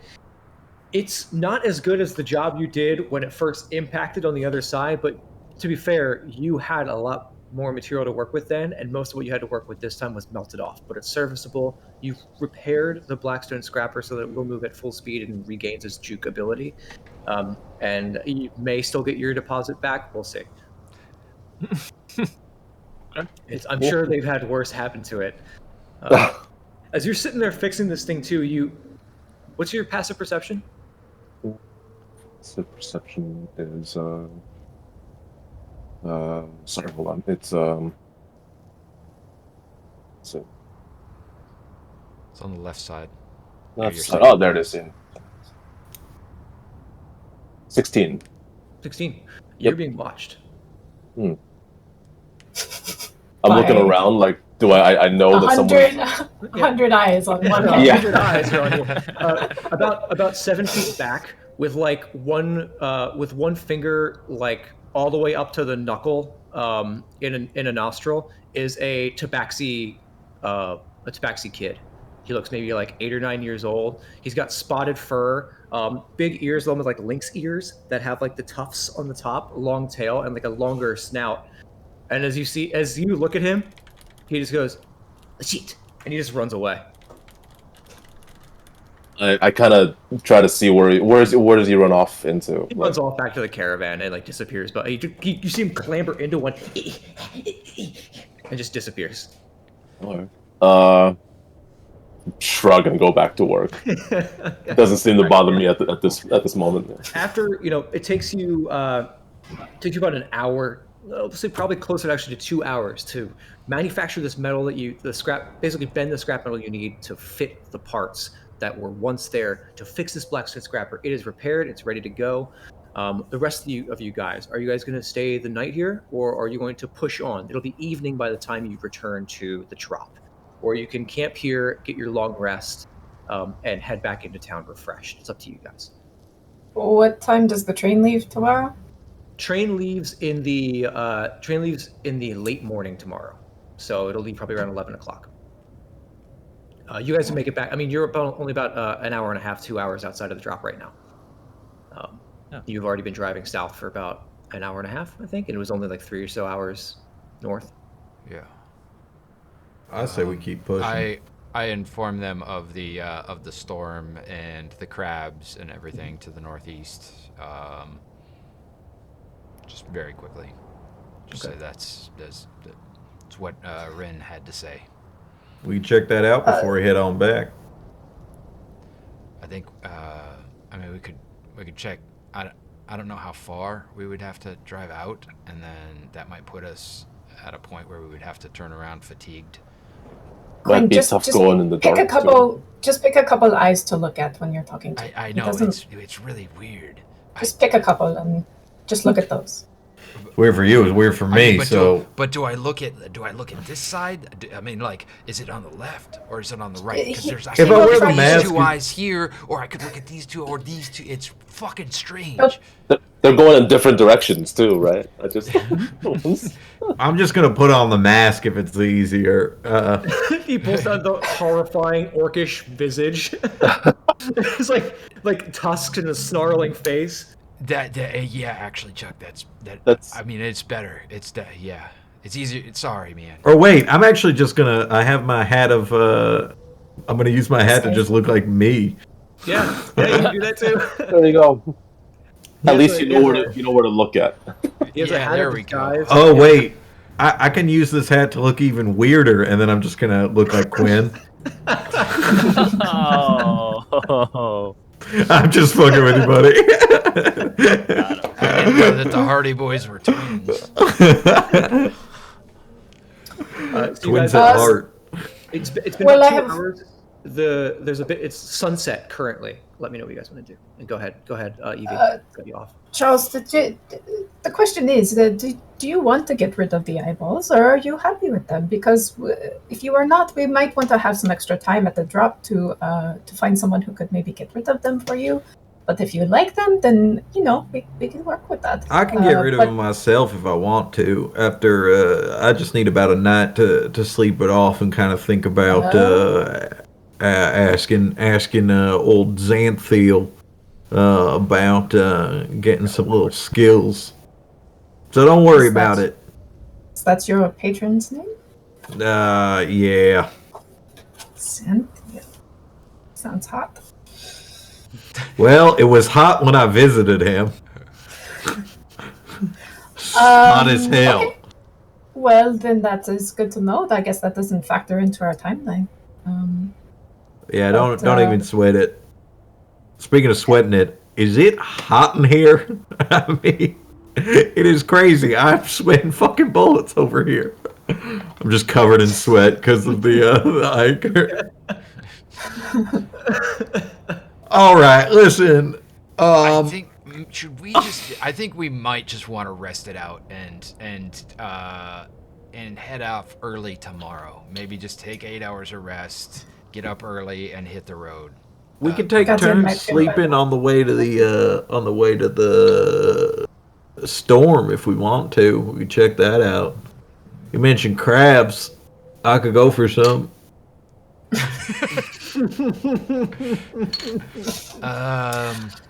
I must say, I am quite curious about these crystals that they are speaking of. Haven't had seafood in mind checking them ages. out.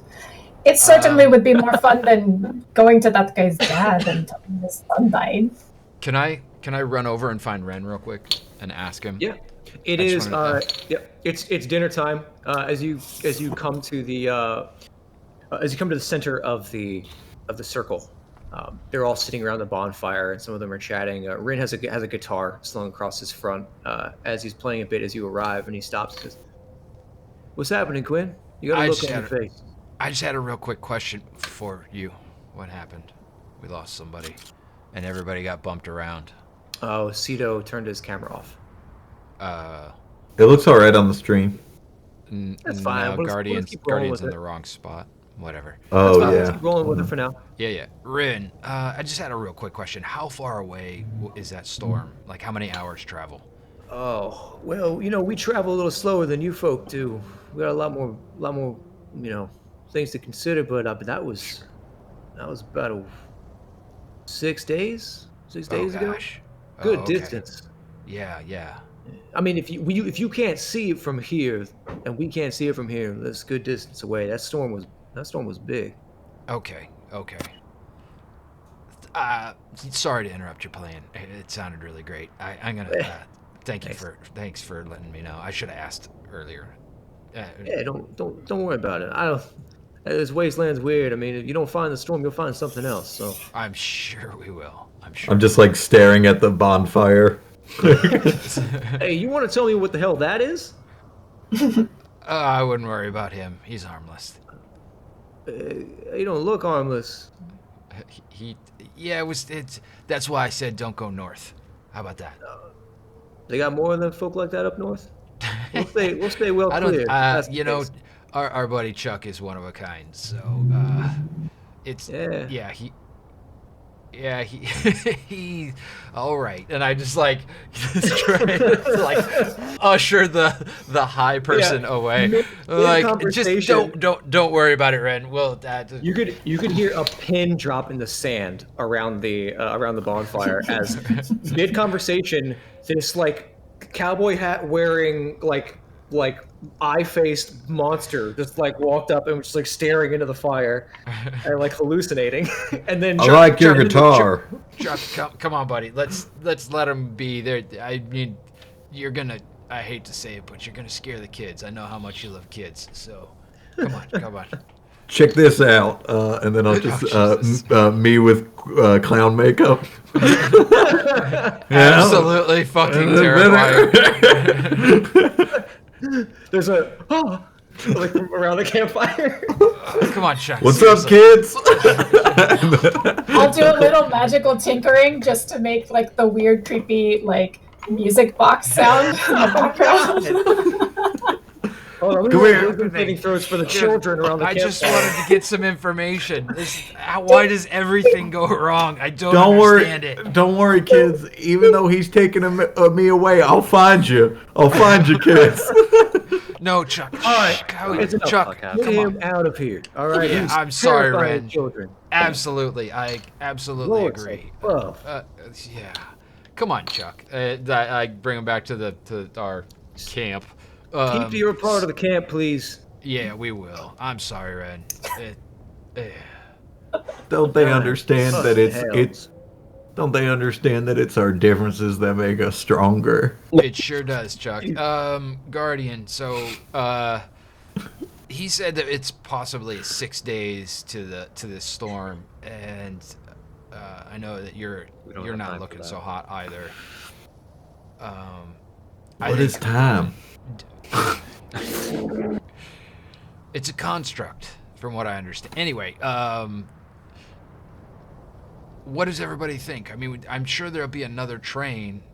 It doesn't that run like every few days or something? Let's see what Hefe wants, and then I'll turn to Guardian. Is he right? Like, what's the timeline on the train? The train takes about 4 weeks to run up and down the line. So it's like 2 weeks out, 2 weeks back? No, it's 4 weeks up to the north, Okay. and then 4 weeks back. Okay. Thank you. Yeah. So it's Then- the train isn't slow, but it covers a lot of ground. Right. And it doesn't go in a straight line. So Okay. Well, then maybe we should just head back and get back on the train if it's going to be that long. What do you think, Guardian? Because I mean, we would have to wait a whole month for the train to come back, right? Yeah. For that. Yeah. It ain't worth it. Next time we'll we're just- in Baazdos, I'll treat everybody. We'll go out to a nice seafood restaurant and eat all we can.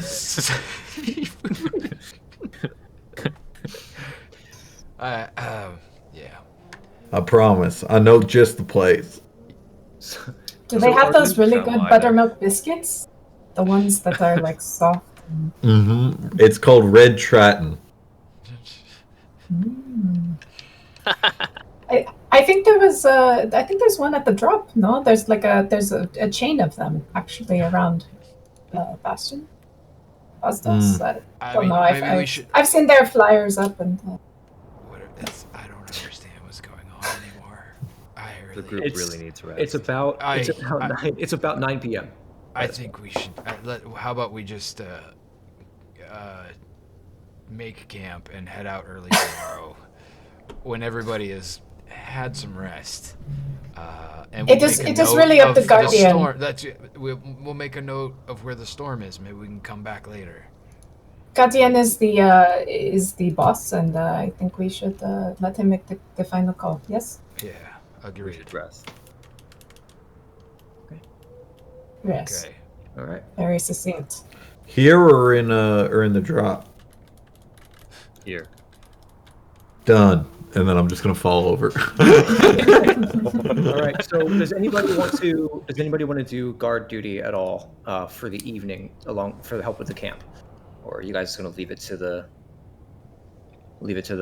guards of the camp? I'll help with the camp. I'll help. Okay. You help as well. All right. Okay. So, as you guys wind down and begin to make camp, Guardian, you're pacing outside of the perimeter. Every 50 feet, about 50 feet out from the camp, there's a line of torches planted that you're watching. You're just watching the torches, making sure nobody comes in through the perimeter. Sorry, go ahead, As Andrew. As you are relaxing and sitting down and just keeping watch, you begin to, I don't want to say hallucinate from the poison, but the day has not been so fair to you. And as your eyes actually begin to flutter, despite being able to push on for days and days with no rest, you begin to see visions out in front of yourself. And you see this flood of light. This door in front of you bursts into splinters. A man stands bathed in the warmth of a blazing hearth, and you cut him down. Guardians, form up, a voice calls from behind. Your head swivels towards a long-faced human in Blue Commander's clothing. Guardian 2, search that room. Guardian 1, doorway. 4, you're with me. The already cramped room grows smaller, filled now with your stone and metal brothers as they go about their tasks. You follow the commander through the most direct route. A table is in your way. You reduce it to splinters without even breaking stride. The commander points towards a cot. You lift it without effort. There is a scream. But that doesn't make any sense, the boy says. The grass growing between you both obscures his features, but his eyes peek through, glimmering at the prospect of an argument. They're brown, like yours. Hester says there's no air on the moons, so how could elves live there? Hester hasn't been to the moons, so how would Hester know, you hear yourself say, though the voice is odd.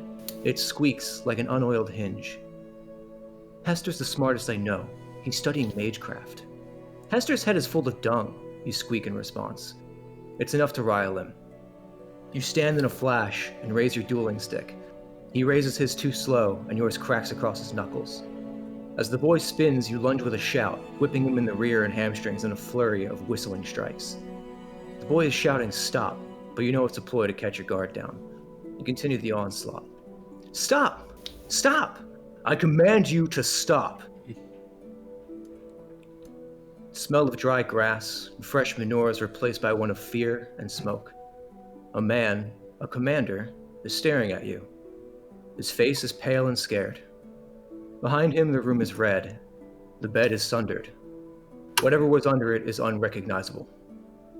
Guardian 4, open the cache, a shaking voice demands.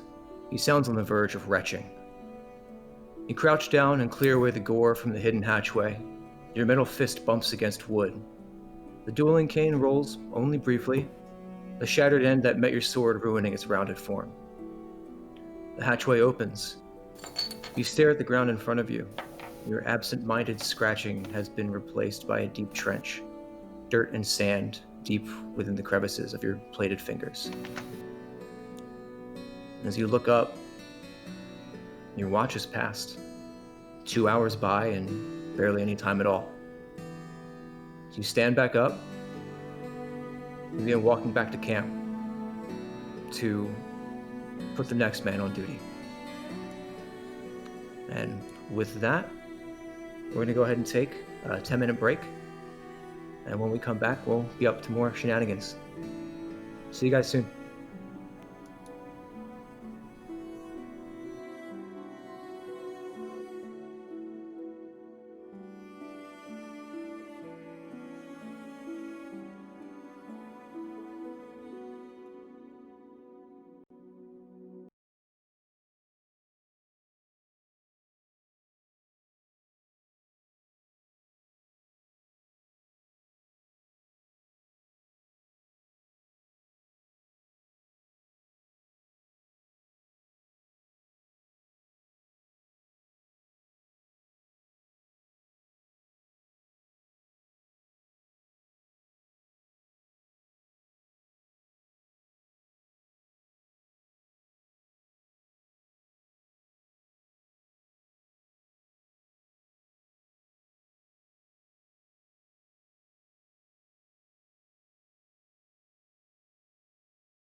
Oh, we're back. Oh. Hope they didn't get that first part. So, the point of order for you, Evie, I believe, was to dig the hair out of your ear and then to attune to the bracers. Is there anything else you guys wanted to do before the evening closes and you guys can mark off your long rest?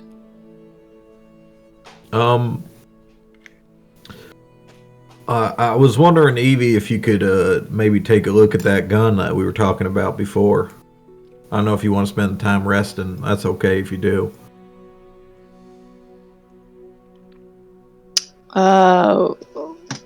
What? Or if you're maybe not in a state to quite be working right now. I think perhaps maybe on the sea train when we are traveling again. Would be the best time for me to concentrate. Also, I'm still a little bit... my mind is not as clear as it could be at the moment, but I am happy to do it. I can gladly relate to that. Yeah. I would love to do something to help you. No, thanks you. Thanks you, Evies. And okay. I will see you tomorrow. I'm just gonna go back. Yep.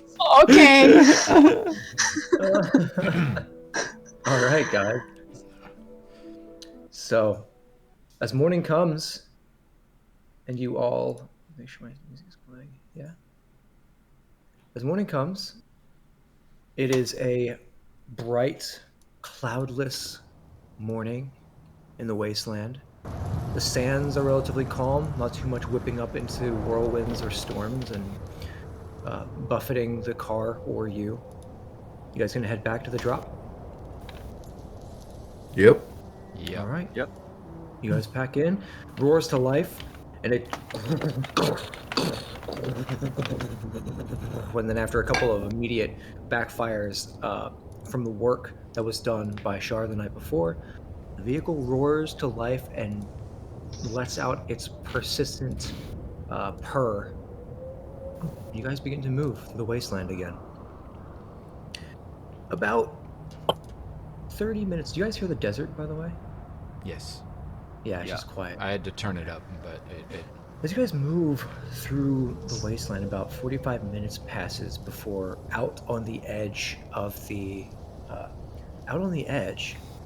your field of vision, directly in front of you, Guardian, you see what looks like a river of dark silhouettes, quadrupedal. They appear to be unmoving from this distance, although you can't quite tell what they are. Do you want to make a perception check? Yeah, how far away are they? Half a mile. As you guys are cresting over some of the dunes and coming down in, you can see them. They sort of have created like a black swath across the landscape.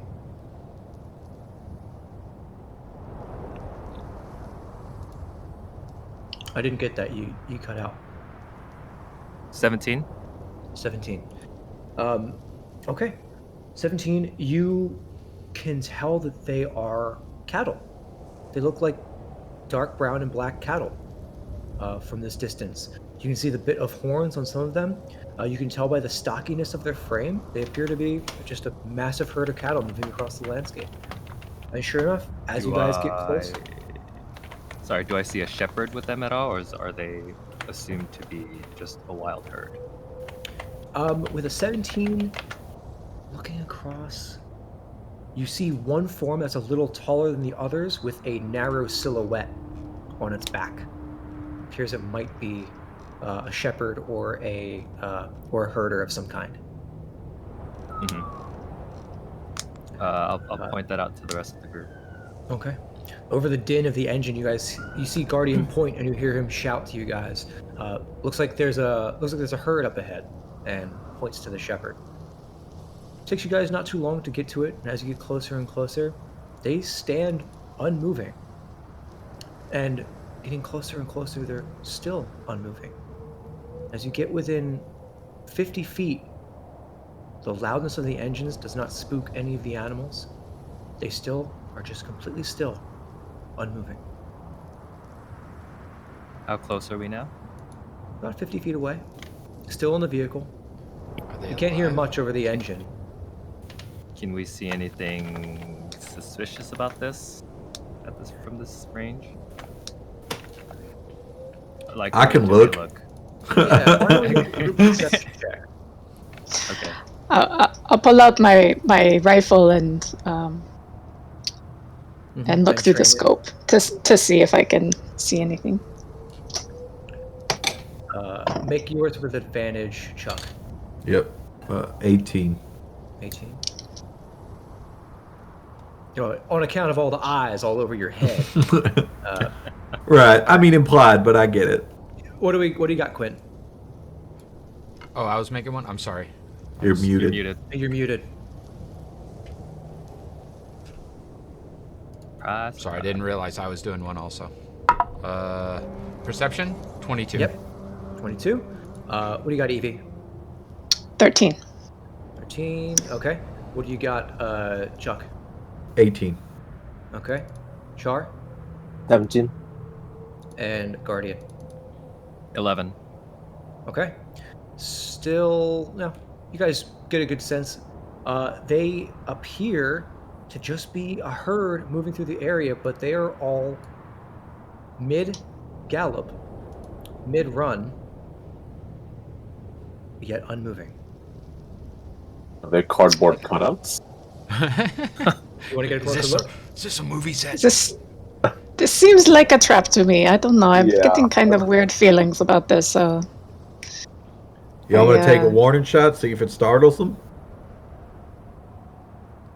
well, our car is not startling them. So I mean, if you want to waste a bullet, you can. But I just don't. I think they would hear us coming and move, perhaps. Just kind of some reasoning there for you. Well, we'll see if it's an illusion or not, I guess, and then I'll just take a shot like right over the cow or cattle. Shot rings out. Nobody moves. Does it Yeah. land? The cattle don't move. They're all still like mid-step going forward. Do I see it land behind them, like, or dust kick up behind them?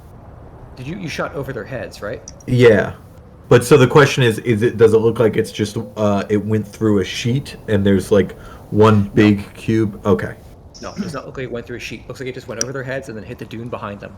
cool. Where are there tracks behind them? Like noticeable fresh Ooh. tracks.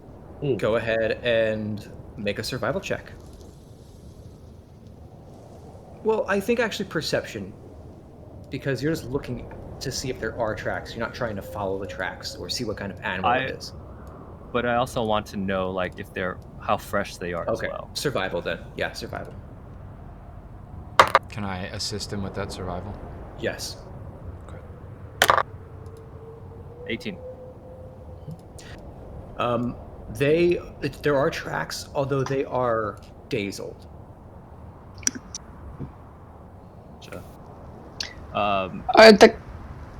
Do we notice any smell in the air, like they're rotting or decomposing or dead?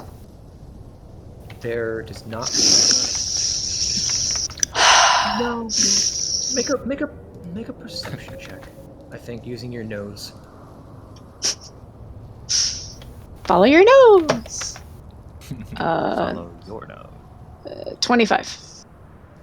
You just smell cattle. You smell, with a 25, you also smell the hint of a tiny bit of singe. It seems like some of the cattle were freshly branded. Can I see through my scope, like on the, try to find like a brand on the cattle to see if there's I can see the label from where we are? Yeah, you see it is two T's. They're overlapping each other. It's slightly off center. You don't know what the brand means. You don't know which ranch it came from, but it's two T's. Anybody heard of a ranch or the company that owns cattle that starts with T and another T? Char, TT's maybe Trading from- Company? No, I do not think it's a trading look at my company. notes? Two T's. Anybody? Nothing. Not familiar? Do we hear anything? Does it sound like a herd of cattle? Nope. All you hear is the blowing wind. Well, that is very strange. Do you think the storm passed through and froze them in their tracks? Or is that... Guardian, did you say you saw somebody sitting on one of these? Is there... At this distance, about 50 feet away, you can see that there is clearly a shepherd on a horse. He's got his head, he has a head. He's got his hat, like the wind flipped it back off of his head, and it's being held on by just like the strap around his neck. He is mid taking a swig of water from his canteen. Can I go up and... Yeah. You weave your way through the cattle.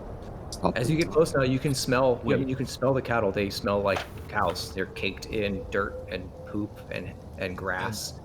They're not decaying or anything. They're not decaying. And you get close to him, you can clearly smell the musk of a person. As you get close, all the olfactory senses seem to be checking out. You get close to him, and you can see the stream of water that's going to his mouth is unmoving. Does this look like dunamancy to me, or like is this the manipulation of time? Like, do I know anything about Make an Arcana check. Type of magic? Make an Arcana check.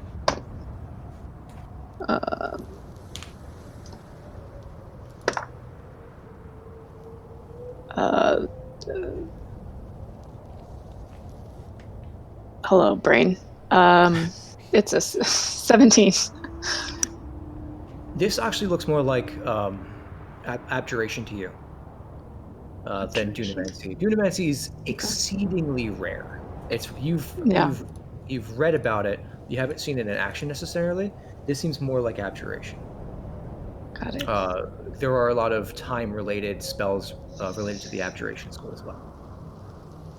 Okay. If we're up close, we're relatively close, right? Now? Mm-hmm. Why not just throw a rock at one of them? At one of the cows? Yeah. Falls to the ground. Alright, so they're solid, we know that. Can I want to like see if there's any indication of like magic or anything on the shepherd. Are you casting detect magic? I am casting detect magic. It's within 30 feet? Yeah. There's a faint magical residuum, like residual glow to all of these creatures, but not like something you get off of a magic item or something you get off of a spell or a spell effect. This is residual, as if it's fading. Is it pink?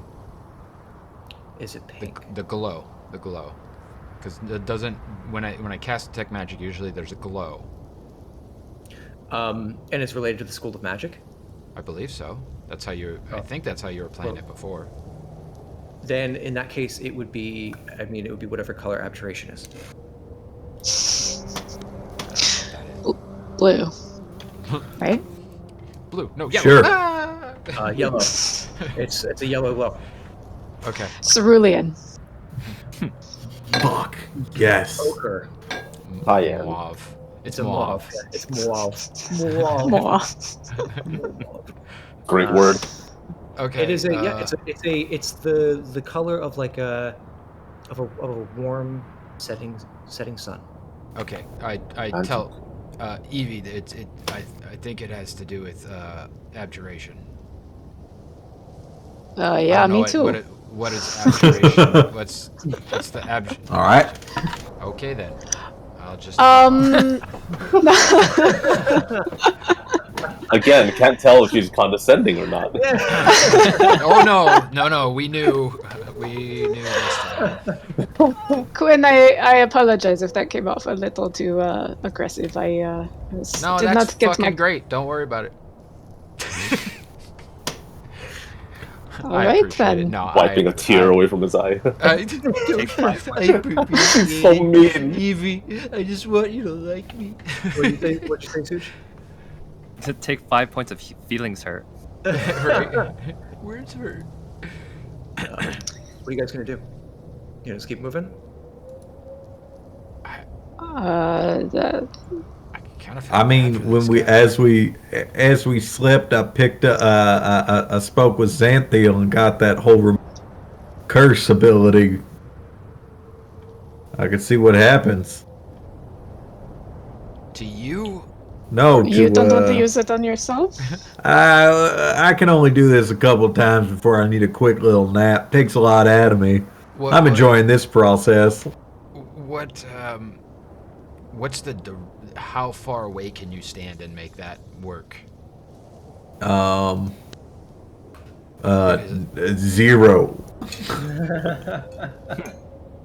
Okay, Gotta touch it. I'm gonna go over there, just in case, because if you do this and they all come back to life, there could be a stampede that you'd be in the middle of. So.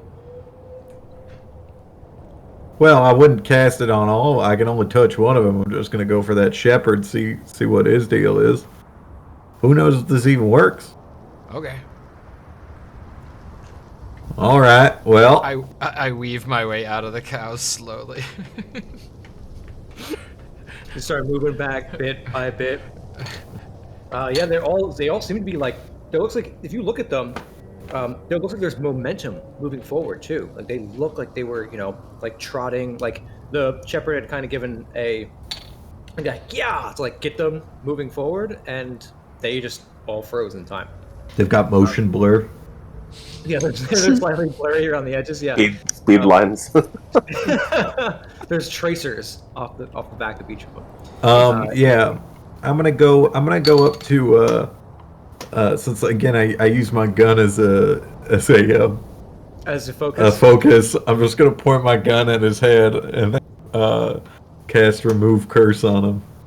Char, you see this fucking cowboy walk up to this man. He's kind of got to like get on his tiptoes a little bit to point the gun in his head because he's on horseback, and then you just see the gun go off. But instead of the typical like gun blast, there's a flash of white light, and then water is spilling all over the front of the rancher's face. He's like, "Oh, what the hell, man? I'm gonna keep the gun pointed at. What the hell, indeed? Are you robbing me? No. What are you doing out here? What do you mean? And he starts looking around. He's like, what the hell? He's down off. He's like, look. Do you know what the hell is going on here? He just looks, and all of his cows are still frozen. The horse he's on is still frozen. Not a clue. Just for the record, also I've disguised self, so I have a normal fucking face. You're fucking terrifying. Yeah. If I don't, you're in another dimension. No. If I don't say it, I think we could just assume because assume for now. Yeah. Okay. But anyway. Canteen drops to the ground. He's got pistols on his hips, but he doesn't seem to be going for them. He seems disoriented, very disoriented, like sort of like almost dazed, and is looking around. And he's like,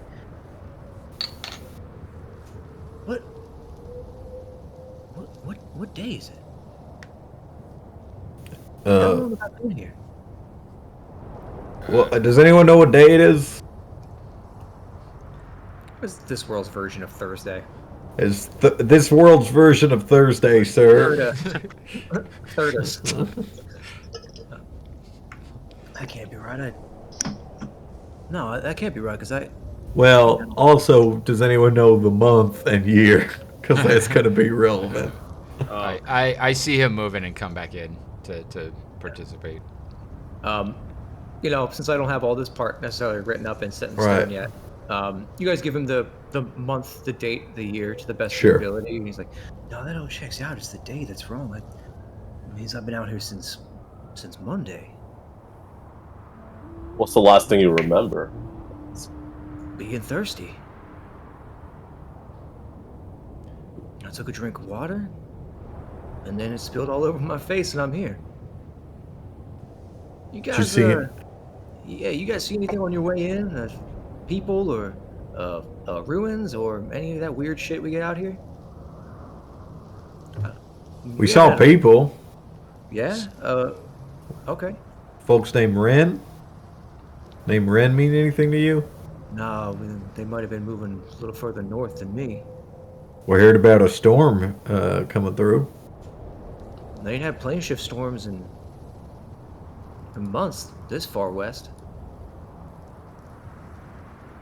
There was a very specific ruin that we just went through and shot up. Oh, well, stuff happened to it. We found it shot up. Which ruin? Big old tower. Oh, that. With all those weirdo Mizet people out there? Freaks, right? We think it was a mass suicide. That's crazy. I would not have expected that from them. They seem much more interested in their work than, than ritualistic suicide. Make a deception check.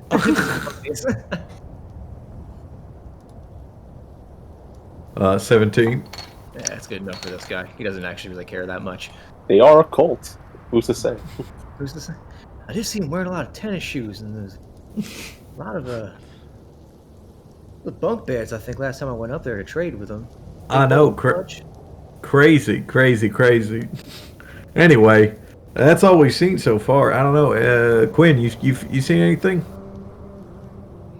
No, I mean, this was the first stuff that we caught coming in, and it wasn't me. It was I think it was Guardian. We found Char on the way out here anyway, so. Hey, I'm gonna get off the horse, okay? Yeah, for sure. And then he hops down and he starts walking through, and he's kind of like patting the cattle as he walks through. He's like, I mean, they seem all here. They just seem like time's moving around them or something. Wait, hold on. He gets down real low. He gets down, crawls down on his hands and knees, and is looking at the hooves. Hey, shooter, get down here and look at this with me. And I'll get down. Make a perception check. With advantage, right? Yeah, with advantage. 22. You see a bit of sand that's from the wind blowing it onto the creature. It's kind of like sitting in the crevice of a hoof that is raised, and you see it ever so slightly cascade off the side. These creatures are moving, but at such a slow rate, it's to be almost completely imperceptible.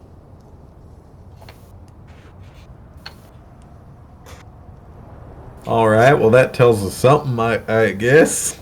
I'm gonna be honest with you, sir. I'm as dumb as a goddamn stump, and I'm gonna need my partner Evie over here. Yeah, I'm a rancher. I ain't no magecraft. Yeah, salt of the earth. Yeah, you got any of the? I mean, if you got any folk who know a thing or two about a thing or two, you could bring them over here and have them take a look. Oh, let me tell you about this girl. She knows everything about everything, not just a thing or two. Just about the smartest person I ever met. I assume Guardian and Char and I are kind of standing back from what's happening out there in front of us, and I will have kind of turned to Guardian and saying, what time do we need to be back at the drop exactly? And I mean, it's Train leaves. I'm just Train leaves focused late on in the morning. time. Train leaves in Late. 2 hours. We're about an hour out, right? Yeah, you got time. Okay. You guys, sorry, I made a mistake. It's transmutation, not abjuration. That's my mistake. So it doesn't really necessarily change anything for you, but you do know that it is related to the to spells that stop time. So that would be transmutation, not abjuration. Okay. Okay. Well, that changes everything. Yeah. I shoot him. I need both Char and Bex, excuse me, Evie, to make history checks, please.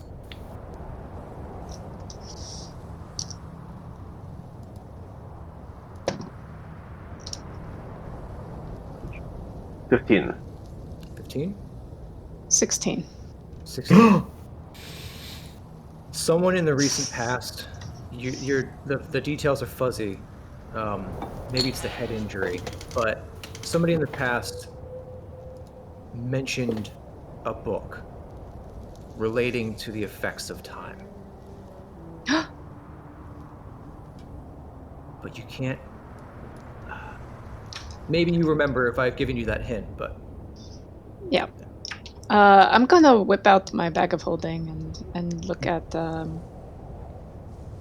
let's see, all my things again to see if I have any kind of anything to help me remember, and I will see the boots that are in there, and it will remind me of Dante's. Do I see them? Yep, Dante's was talking about some kind of book that he recovered that can alter time. And I'll close up my bag real quickly because I see Char kind of peeking over my shoulder. Never get those boots I'll back. say, there was a man that we passed at a certain point that he mentioned that he was studying time and how it passes. Do you all remember this man? I wonder if he was practicing on you. It kind of seems like maybe that's what's happening here. Well, I mean, I didn't see anybody out here, so if he did it from hiding. Or if he did it from range, I don't know. I mean, he didn't take anything from me. He's like looking around. He's like, I got my silver, I got my guns, like, got my hat, my water, my food. Didn't take anything from me. So if he's what did you say? It's not very good. What did you say your name was? Oh, my name is Charles. Charles, huh? Charles, what? Logan. You son of a bitch!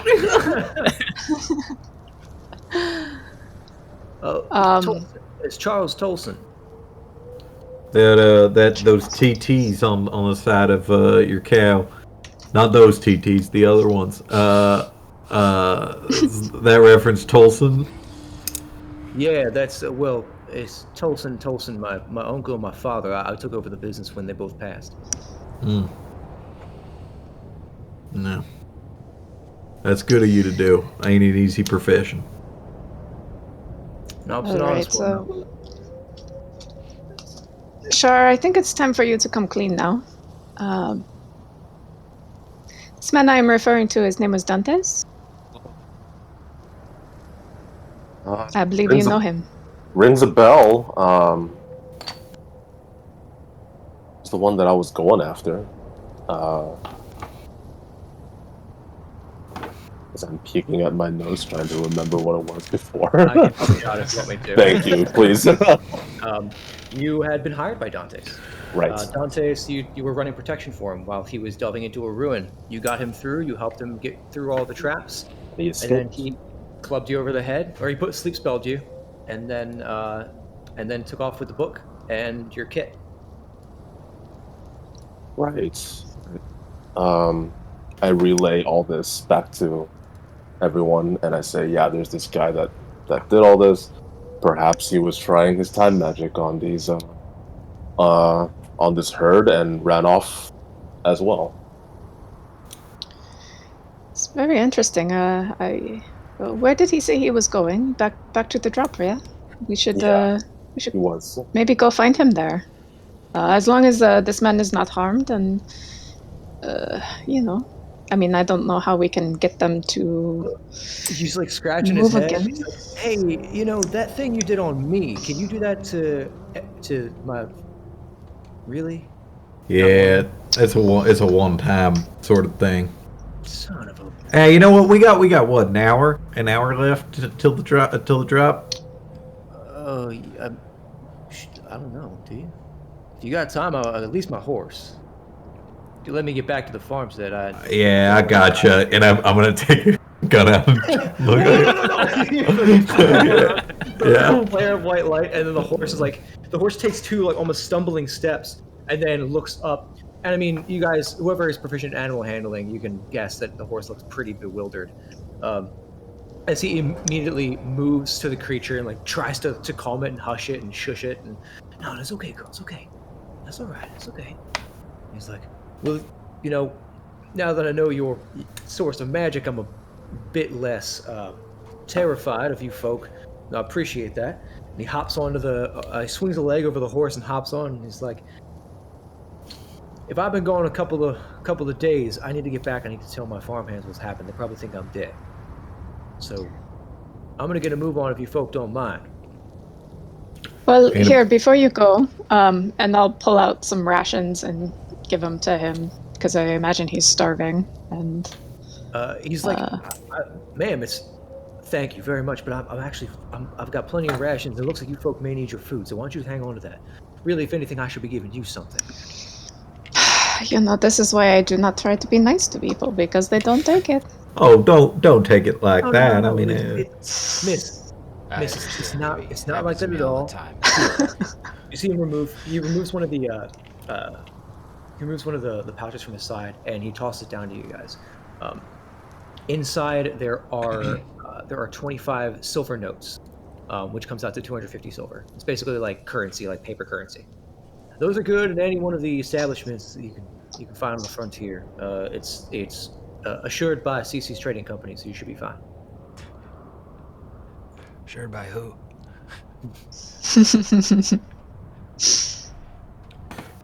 But I'm gonna head back, and thank you, folk, for freeing me from whatever the hell this was. You know, I don't think you folk will be out my way, but if you ever do come through the homestead, just look for the 2 T's, and you'll have a warm bed, warm drink, and warm food. Y'all take care of yourselves. Yep. So long. Turns his horse. Happy trails. Heads off. The rest of his flock, his cattle, are all still frozen in time.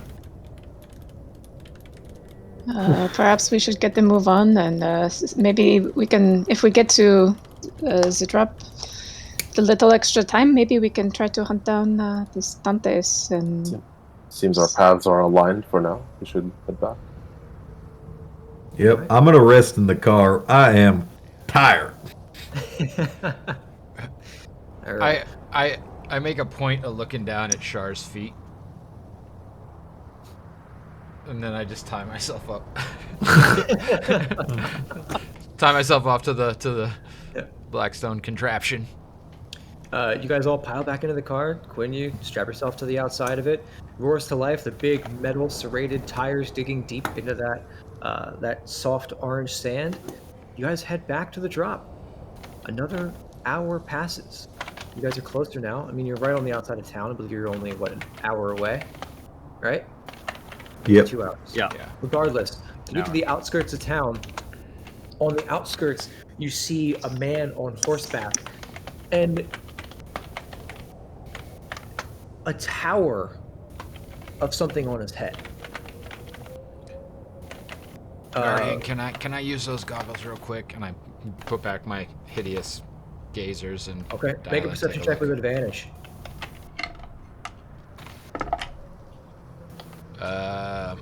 That's a solid 18. You see a man on horseback. On both the horse's head and the man's head, no less than 30 hats have been stacked.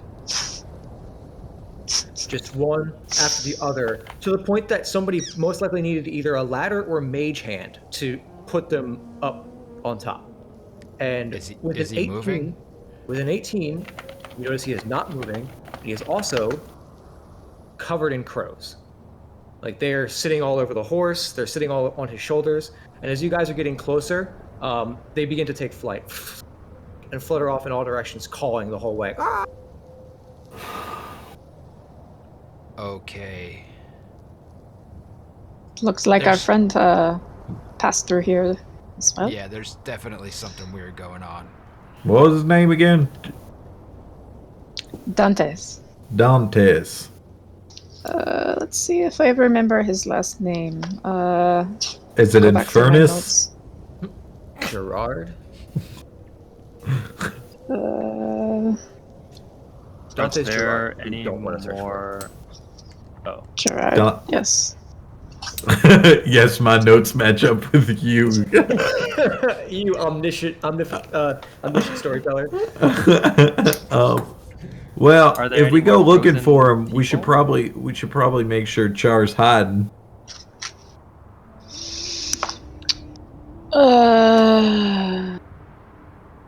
Right, because we left on pretty good terms with Dantes. We did.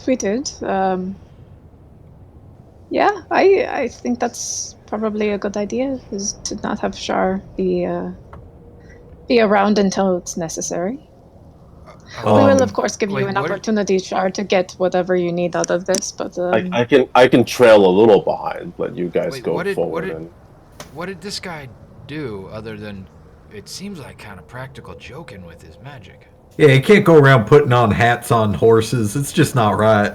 How far are you guys from the? How far are you guys from the man on horseback? Did you guys get closer? Are you within like passive perception range?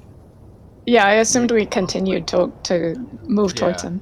Yeah, as you guys are kind of putting past it, all of the crows took off, and as you guys are at this distance now, it does not look good. He is full of holes. The horse and him both are just full of red holes. And he's got a bunch of hats on his head. And he's got a bunch of hats, and the hats have a bunch of holes to the hats too. Son of a bitch, he's shooting Looks hats like one of those out here. Those metal signs out in the desert that people just target practice at. Yeah. We might as well see if he has anything on him, although I don't think he probably will, but we could see. What? Really inappropriate, What? Evie. What? This man has been recently murdered. Yeah, that's and Or- I hop off and go check. All the wounds. There's multiple mortal wounds to both the horse and the man. He appears to be half orc, around like the human equivalent of your age, so his 20s, 30s. Bit of scruff. Most of his head is missing, and he's got just puncture marks all throughout his body of bullet wounds. What's keeping him upright? Oh, sorry.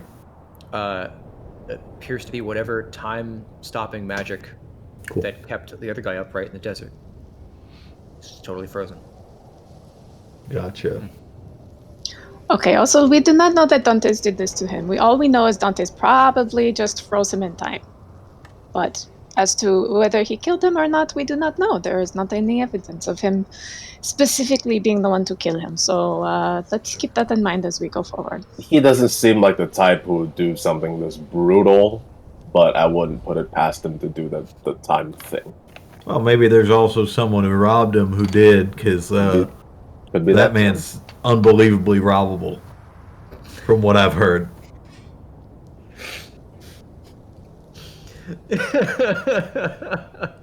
Just let a tumbleweed rolls by in the silence. Anyway. I feel like I missed out on something really interesting while I was taking a nap at the drop. I absolutely regret that I was not there to meet this guy. Cuin, you did meet this guy. You did. Yeah. It was on our way out from the drop.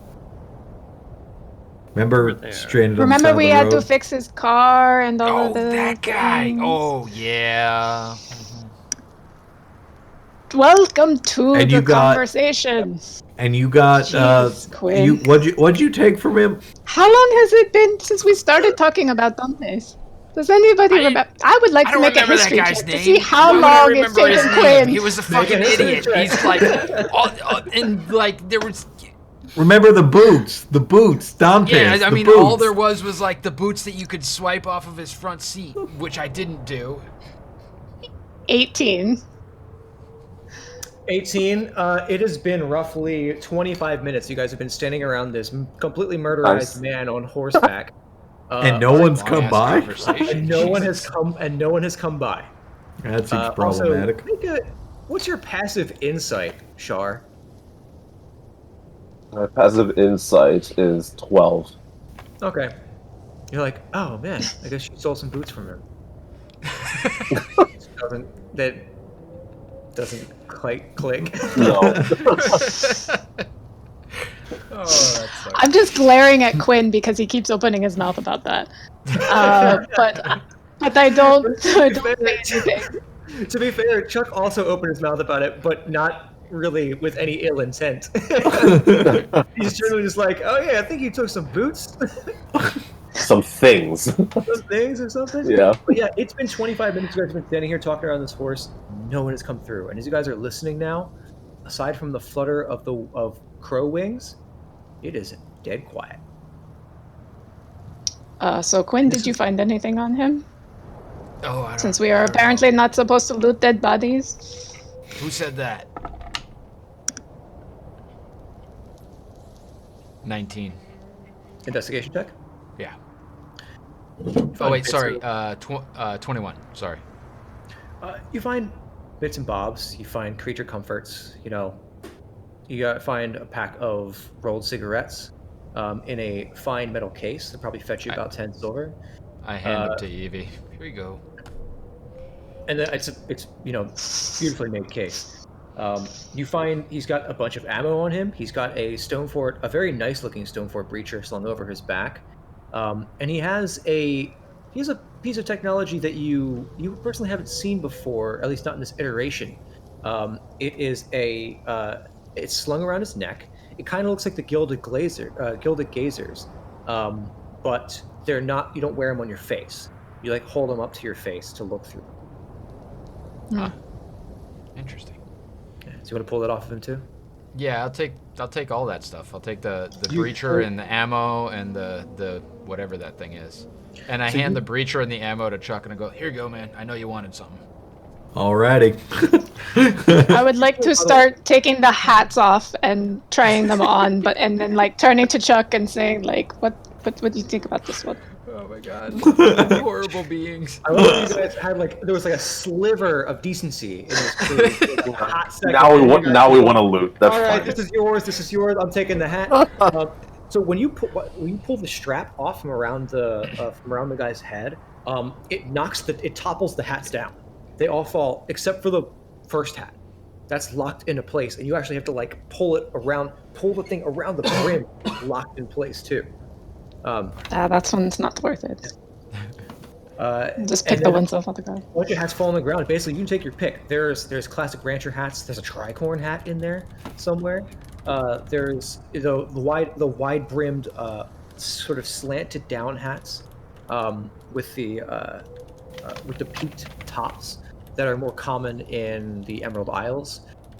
There are basically there's tons of hats here. The entire Yeah, haberdashery. I will. Hat pedashery. Thank you. I'll pick a hat. Welcome to I'll Dead listen. Horse Haberdashery. I'm gonna take the tricorn hat because that's pretty sweet. Char, you are grave robbing. You're now part of Folly's End officially. As you walk up and pick the tricorn hat off the ground, set it on your head. What do you guys like to do? Well, maybe we look for Detroit, the Red Wing guy. I Does think we should the- go and see does if the maybe s- there's more things going on at the drop. Because Yeah, well, I Does mean, the that's in cigarette jail. case have any initials or inscription on it as I open it and look at it? Does he have an SG. ID? What? SG, on the outside. Gee. Well, Okay. You would I assume mean, I they're probably kinda- initials of the guy. Kinda care. SG. All right. Well, yeah, I mean, if we go to the jail, that's just one place we could go in the drop, because the jail is in the drop, and we figure we got to tell that guy that his son's dead anyway, and Judging by how fast everything's moving, we got time. Well, come on, Evie. I'll let you Yeah. do that while I go to the bar.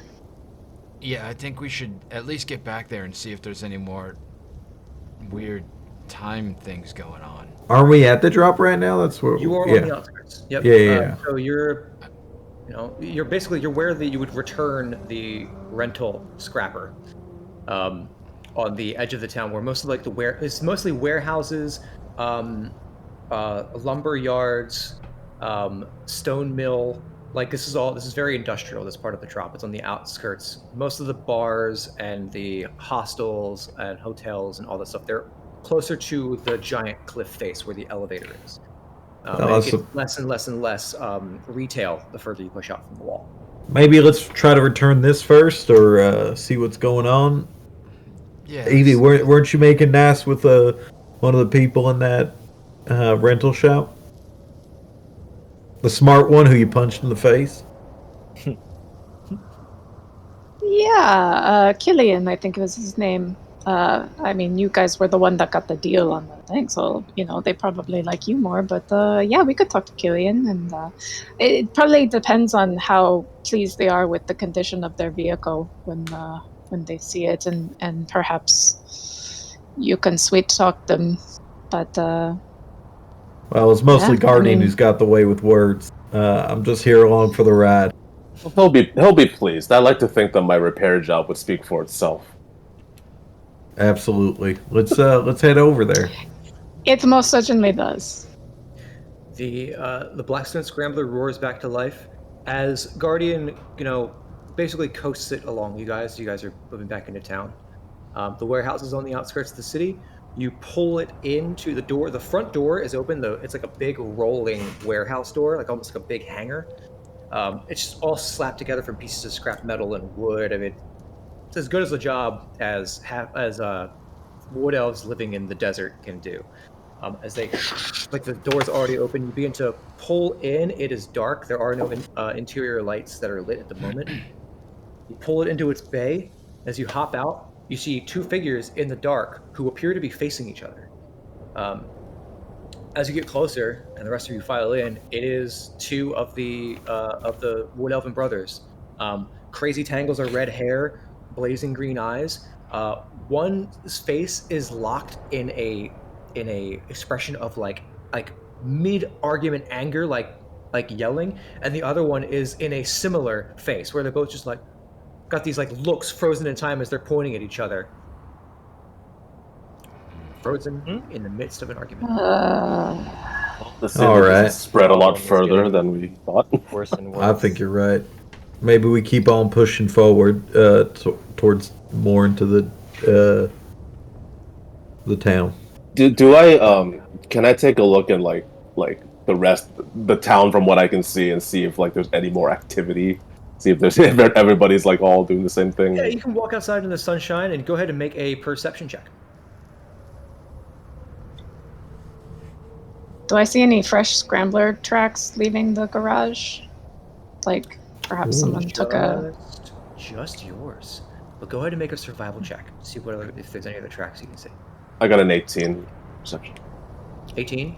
Yeah. You see in the middle of this part of the stretch, this whole place started as a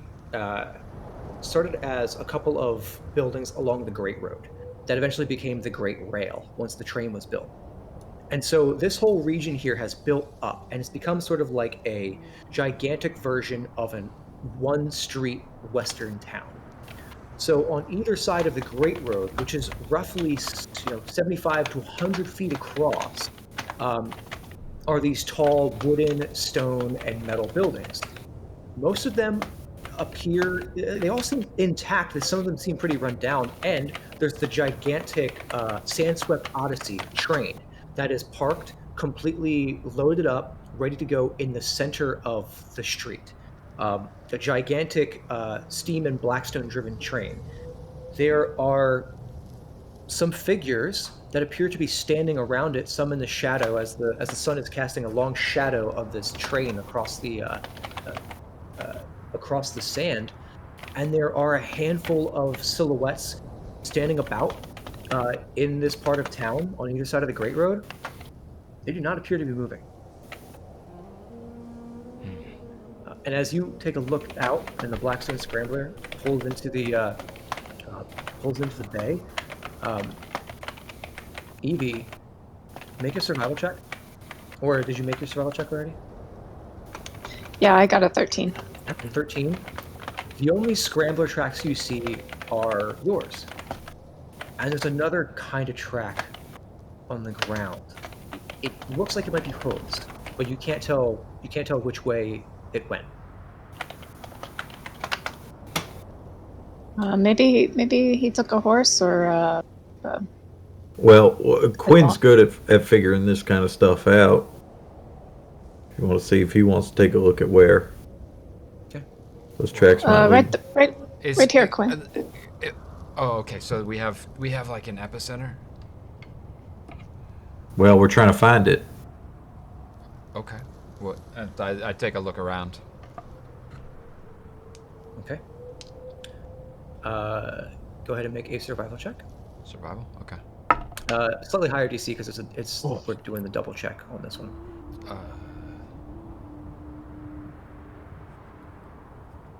22. The tracks that you see are heading in towards town. Seem to be a couple sets of horse tracks, and another set of tracks. These are. Are they fresher than anything else I see?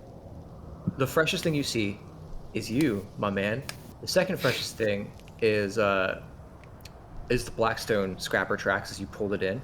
The third freshest and the only other tracks, so they're a couple days old, would be the horse tracks, and also another set of bipedal tracks that also appear to be hooved, bigger than horse hooves. Okay. Well, I think the most recent is a horse and maybe a minotaur, or I don't know, a demon of some sort. Well, Something you know which way they're heading? Big, bipedal, and hooved. So, I don't know if we need to go in guns blazing, but let's see what we find out. And I start following the tracks. Okay. You start following the tracks in. Is everybody else following suit? Okay. Mhm. Yeah, Let's I'll go ahead follow and- suit. Since we're walking in, let's get a marching order, please. Dun dun dun. Char should stay in the back just in case. I'm pretty insistent on that. Yeah, I mean, just to protect her feet, you know. Yeah. She's delicate barefoot feet. after all. I'll stay in the back. Please stop talking about other people's feet like that. God, you're one of those guys. Oh, right. Can you please send me sketches of your feet, Char?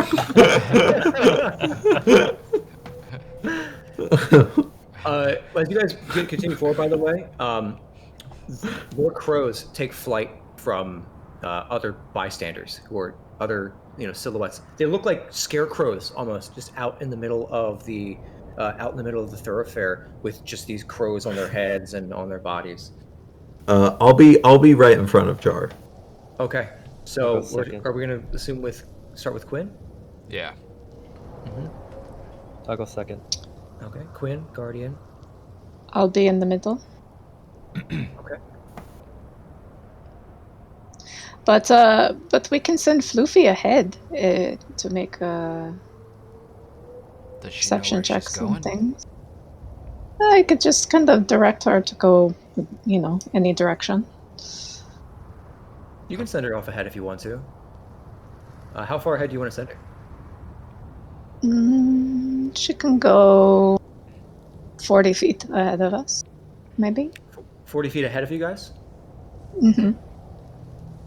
And she will just be looking around and Are you sure that's not going to give us away? trying to sense things. She is silent. She does not make noise. So I hear, indeed. So Perfectly fine-tuned machine. perfectly oiled. Perfectly, Ikard. So, you guys are walking to where? Do you want to go to the jail? I will. You I want to will go to tell the bar? Floofy if Floofy perceives anything that seems dangerous. She will immediately, like. I thought we were just following tracks. Okay. Nope. That's fine too. I mean, I'll Evie just doesn't have follow Floofy. tracks if she wants to. Floofy can stay with me then. Well, I mean, did you want to? No, you got this, Quinn. Go ahead. Go ahead. Oh my god. Oh my god. Nope. Quinn just steps back. He's like, I can't tell who's over it. I can't even with. I can't. Are we looking for someone, or are we going to the bar and the jail? We need to find out I what's say we causing just this keep time following. Sorry, go ahead, Guardian. We need to find out what's causing this time distortion. Thank you. That's the main problem. How do we do Because it that? seems as though it's affecting the whole town. Yeah. You guys hear a woof, woof. You look towards Floofy, and Floofy, like the good steel defender she is pointing to not the bar, not the sheriff's station, but to just an unremarkable storehouse off to the other side of the Great Rail. What does that mean, Evie? Floofy looks back at you. Looks back at the storehouse. Somehow I thought she Please was don't. pointing with her finger, but apparently that's not the case. A turret pops off the back and points. All It's a right, finger, maybe we go in hush hush, and then I'm gonna start stealthing my way up to the door. Point of order, this does diverge from the tracks. The horse tracks go into the center of town. This goes off completely to another part.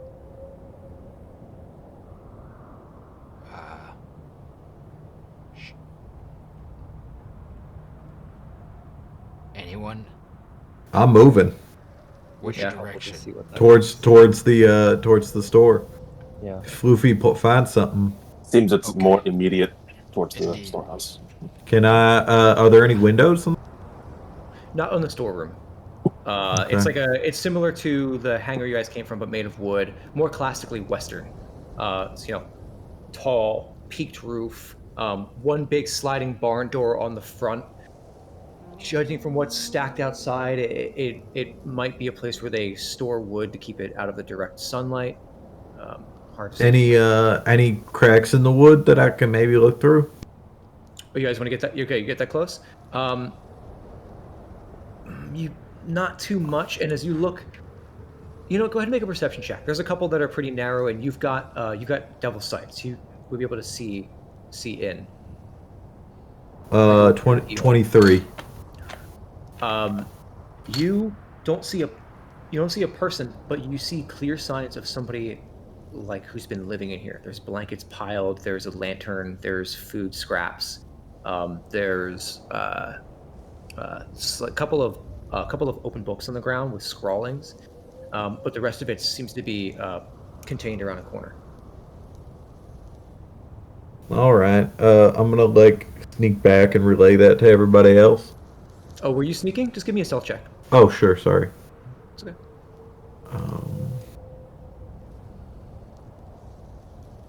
14. 14. All right. And then I'll go back and just kind of let everybody know. I think that it makes the most sense for us to try to breach silently if we can, figure out what the problem is, because if they have the ability to freeze us in time, we want the drop on them. I Does agree. anybody besides you have the ability to unfreeze us? So I'll make sure to not get frozen as my first order. Well, did you see anybody in there? I didn't. Someone's definitely living in there, though. Maybe We they're- could potentially, if we search it, find that there's no one in there, we can set an ambush. This is some sort of base of operations, I guarantee that. As long as we don't hear the train whistle coming, we can stay here for a little while. And if we do hear the train whistle coming, I say we book it, get in the car, and drive off as fast as we can, try to catch that train. Okay. Does that sound like a What if plan to it's- y'all? What if it's somebody like us that came in and found the town and is just waiting here to try and figure something out? Well, then, no harm, no foul. We try to figure out an answer. We got ourselves a new teammate. Okay. Are we cool with that plan? I'm kind of thinking on my feet. Yeah. I can only rely on what I've seen with my 20 eyes. 20-ish. It's like between 20 and 50. Yeah. Jesus. I really try to be volatile with intelligence and dumb. As I said before, I can send Floofy in ahead of us to see what he can see, and I will, if Luffy gets frozen, I'm actually not sure if Luffy can get frozen, but maybe if he can, then it won't be too bad for anyone. Yeah. Could probably figure that out a little easier than all of us getting frozen. So I can send him in, and he can see what he can see. Try But that. he could be pretty quiet, Okay. and also perhaps fend for himself if it is dangerous. Okay.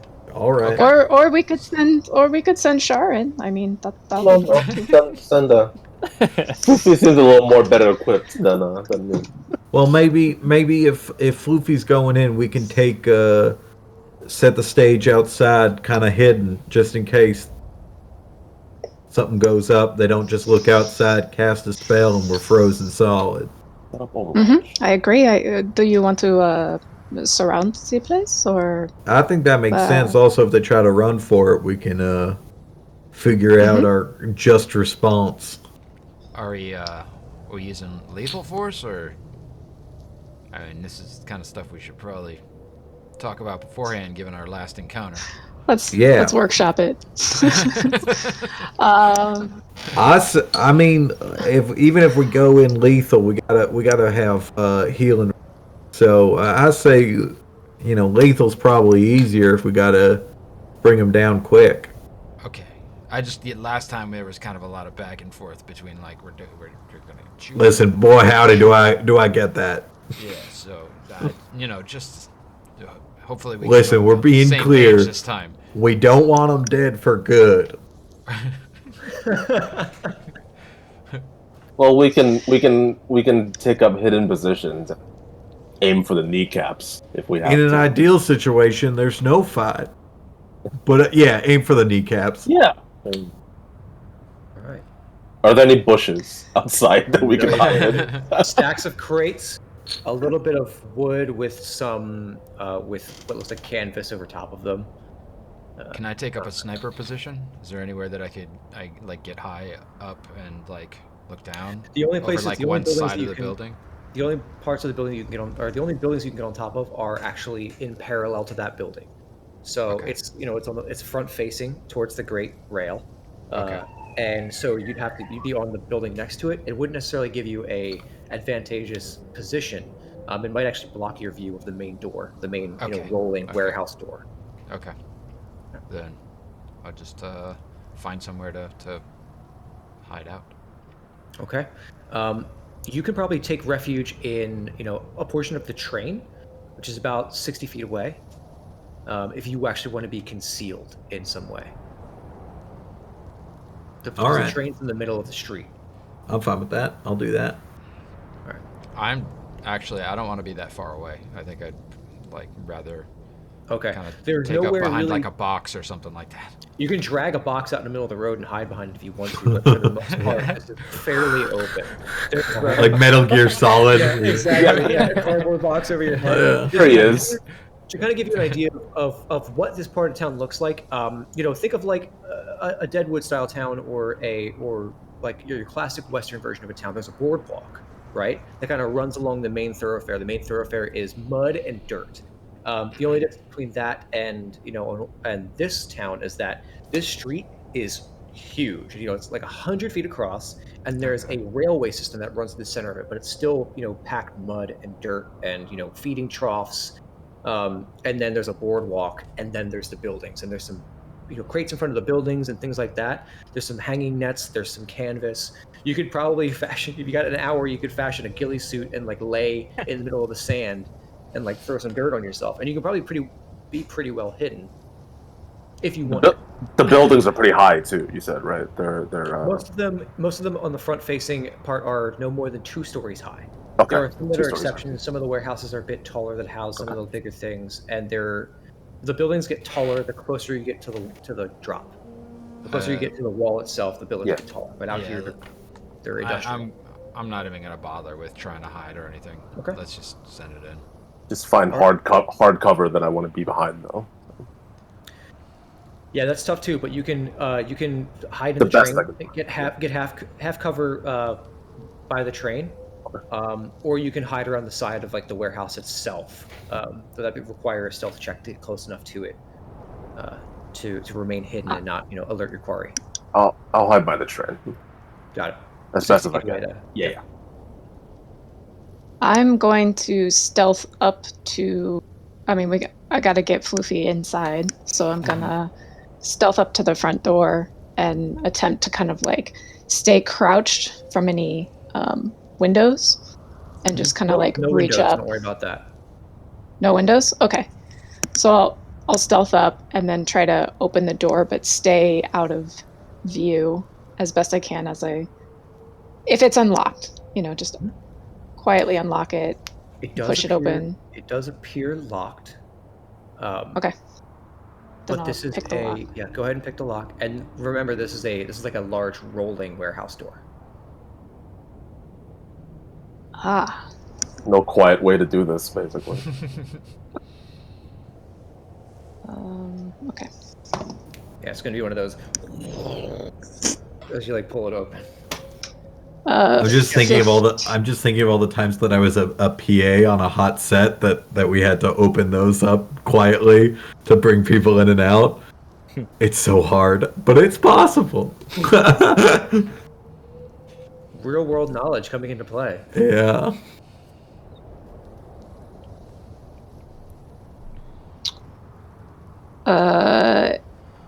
What do you use to do Thieves' tools? So dexterity, I believe, right? Dexterity? Yeah. Okay. Dex. So that's...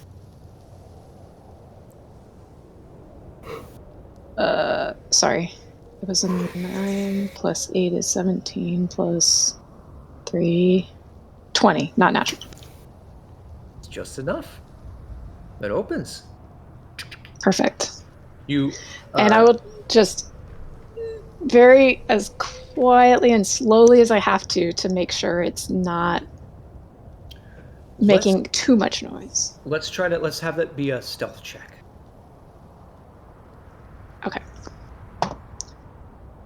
19. 19? Pretty good.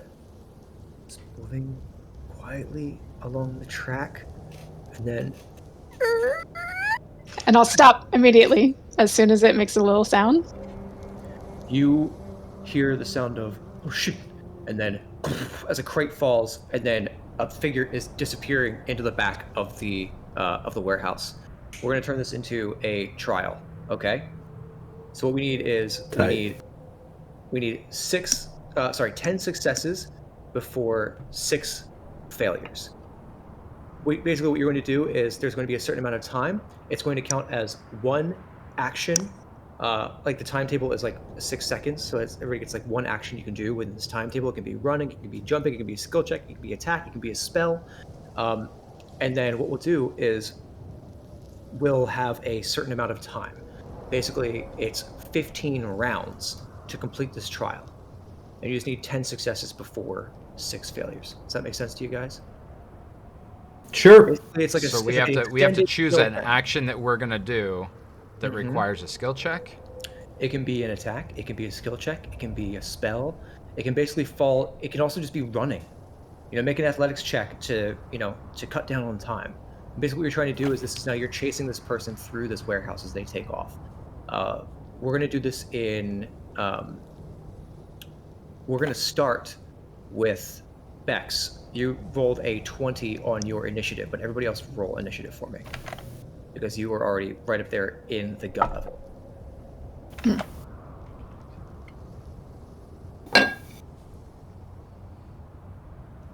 I got 11. 14. 22. 18.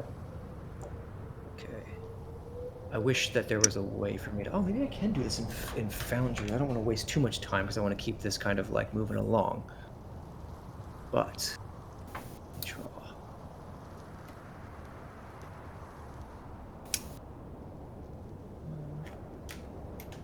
By the way, are we able to see anything in Foundry right now? Is it supposed to be all dark? Yeah, it's all Or- black for me. Okay. Oh, is it? Oh, okay. Yeah. It's,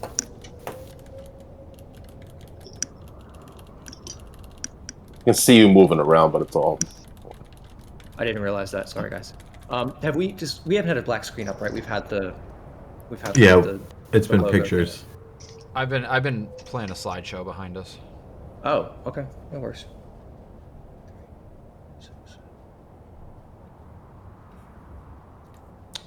Technical difficulties.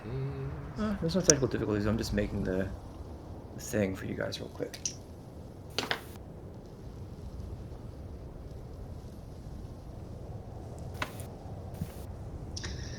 This break brought to us by John Jacob Jingleheimer's Shed.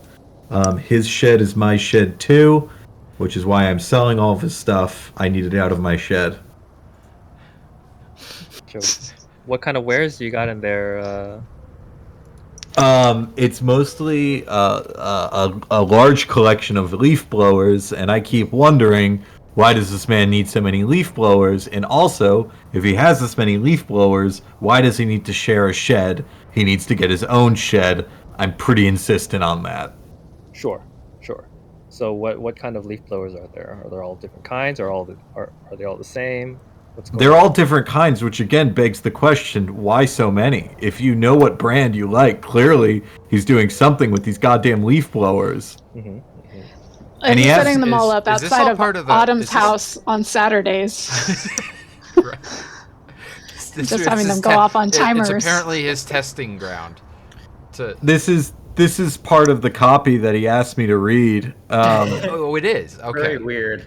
Yeah, he wanted me to tell him that I meta was copy. pissed. It's a very meta copy, is what he told me to say. I wish Yeah, I just had a that's- notepad in front of me right now. It'd be so much easier because all I want to do is I just want to make 15 or 10 circles and 6 squares, and whichever one fills up first is the one that wins. And now I can't select any of these little things on my screen.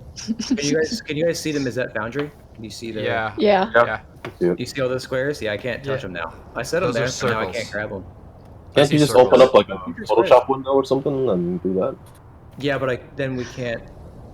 Yeah. It'll fuck everything up in the overlay. Oh, okay, all right. I Sarah, would we also do like have to any take- jorts? Oh, sorry. Hey, I'll just draw. Oh no.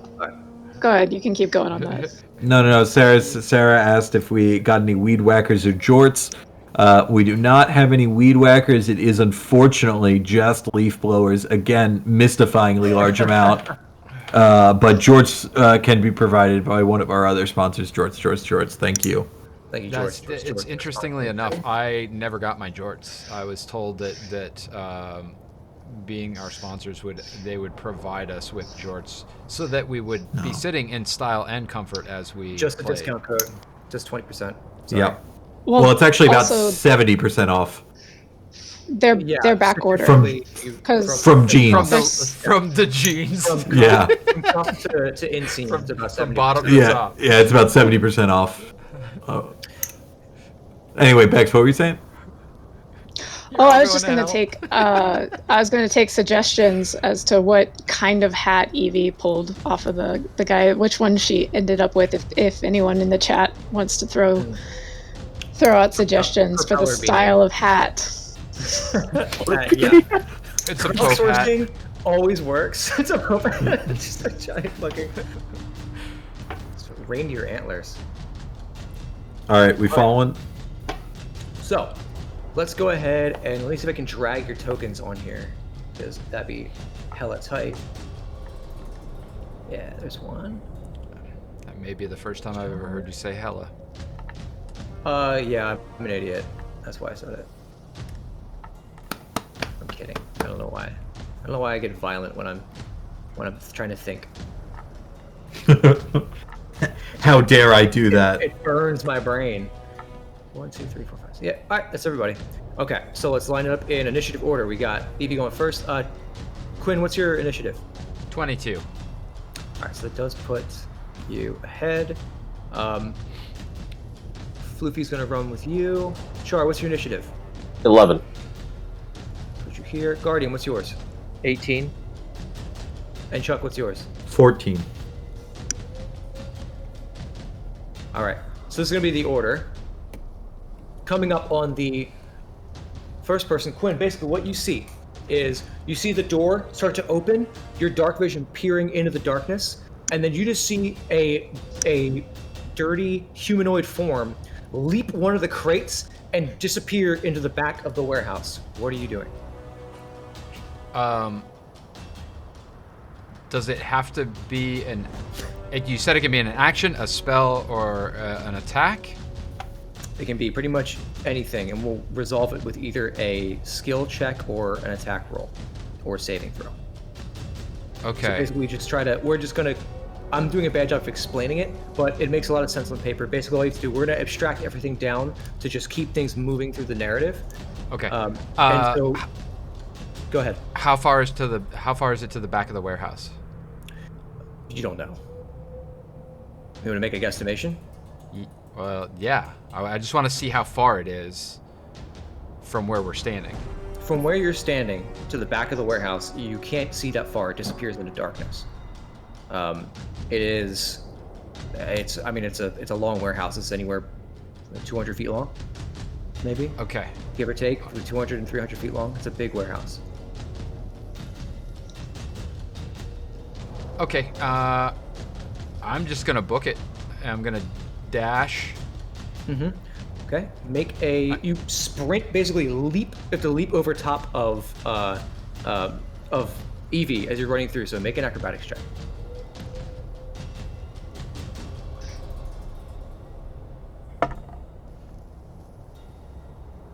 $22. That's a success. So, Evie, basically you feel on your shoulders as Quinn basically leaps over you, tucking and rolling and landing inside with his bow drawn. As he pulls it up and looks, what are you doing? Wait, I see. I was dashing all the way in. Like, it was, my objective was to run all the way as far as I could get on my full movement. Okay, yeah, I understand what you're saying.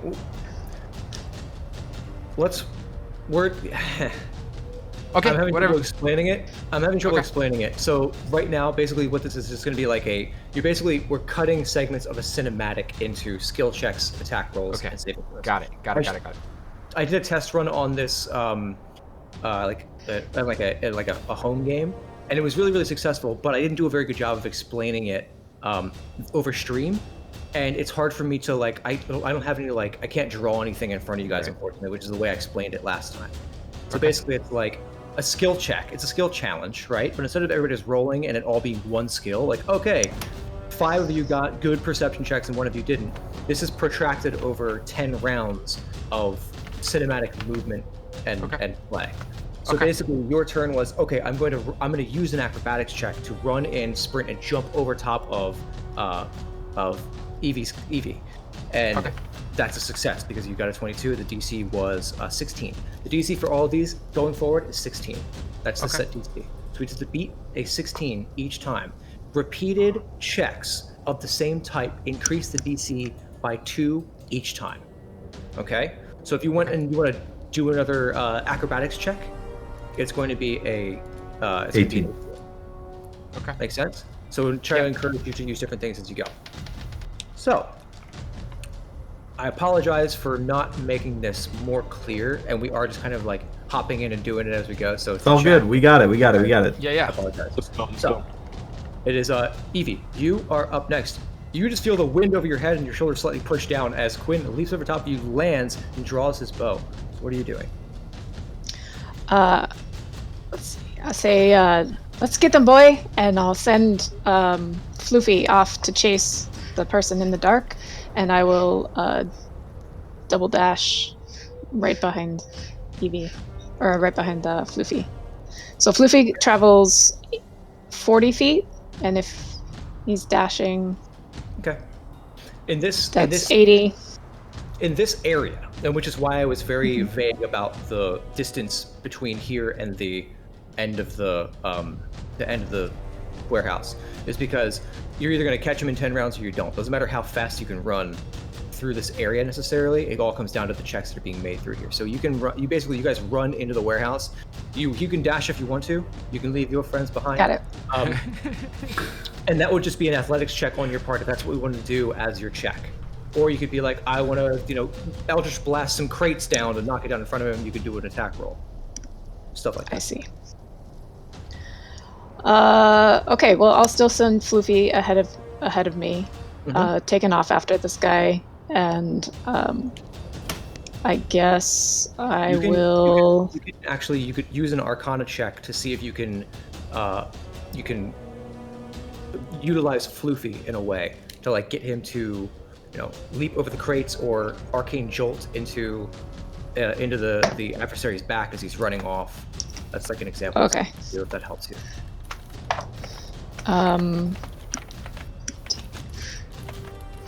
24 Arcana check. That's a success. Nicely done. There's a force damage blast as crates explode right off the side of this adversary as he's running to the back. You hear as he drops to the ground, losing speed, stands back up and is now like kind of half crawling, half running, and then jumps another set of crates and disappears further back in. You effectively slowed him. Coming up behind him is Guardian. You are just now approaching the door, and you can see Evie's within the threshold, and she's pushed past Cuin. What are you doing? Charging in through the breach. Hell yeah! Make an athletics check.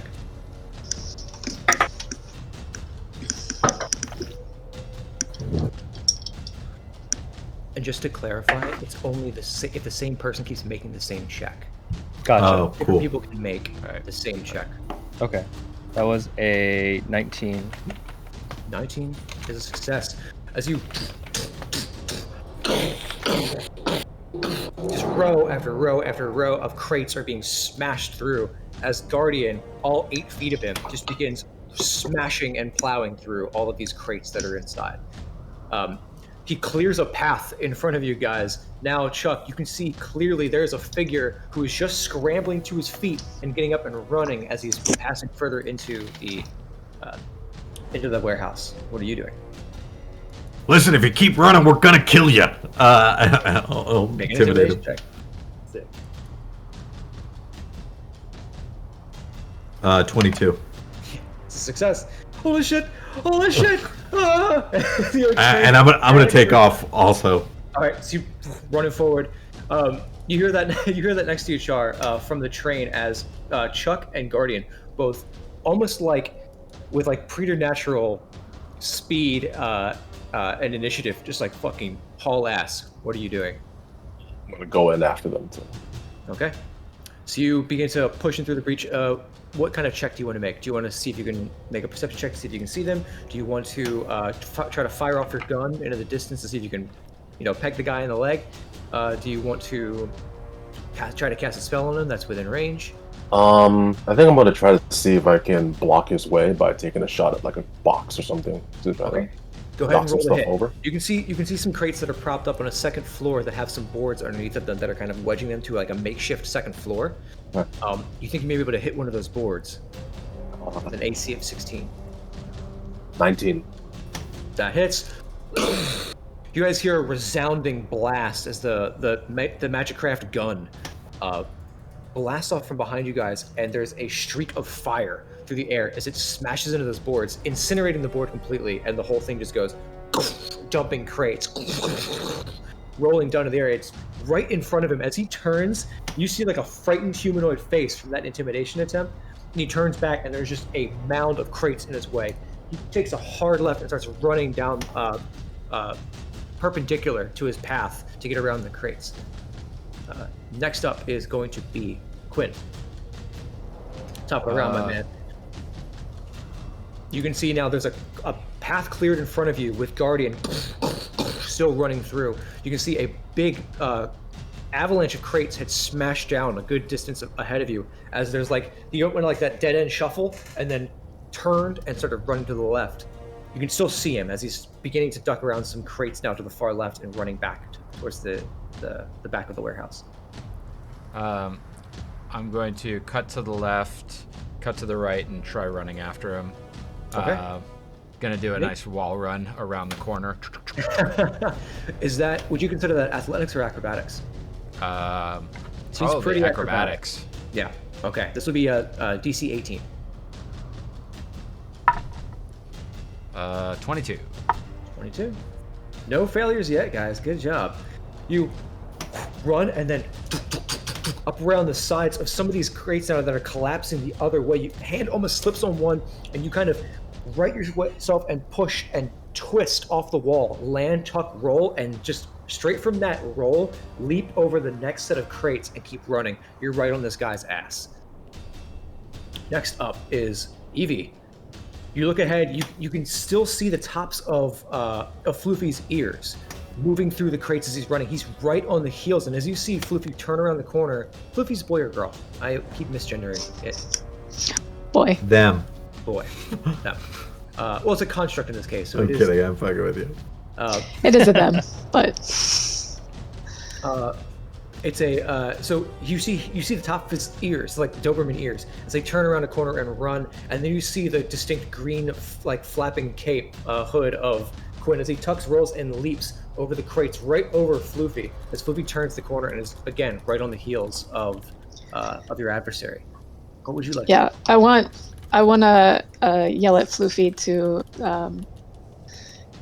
get him, boy, and like get him to try to grab onto like his ankle to stop him. So when you do a check with Floofy, it adds your proficiency bonus, right? That's up to you. I'm gonna have Floofy make a athletics check, I'm sorry, competing grapple check. Actually, no, it just needs to be an athletics check. You just have to beat a 16. Okay. And add my proficiency to it. Or no? It would be his strength plus your proficiency. So whatever his strength is. Well, he's got a +8 to athletics. He's got a 4. It's already factoring in yours. It's already factoring. It's that high. 19. That is a success. As he bites into the back, it slows him for a second, and then he pulls out and tears off a big chunk of cloth in his mouth and a little bit of flesh as he keeps moving through, but he's slowed now, and he's got now Cuin, Guardian, and Floofy all right behind him. Next up is Guardian. How far away is he now? I want to say roughly speaking 15 feet or so. Okay. I'm gonna attempt to catch up and try to grapple. Okay, so I need you to move up and make an athletics check. That's your second one, so it's a DC 18. Yeah, 27. 20, Jesus fucking Christ. That is a success. As you grab him and you pull him back and you've got him held for a second, and he turns and right into your face is a flash of light. And when your eyes clear again, you're just holding his cloak. And he is running, but he's again lost even more time and even more distance on you guys now, as Floofy, Cuin, and Guardian are all right on his heels, with Chuck not far behind. In fact, Chuck, it's your turn. What are you doing? I want to look for an exit and then run towards that instead of him directly. Make a perception check.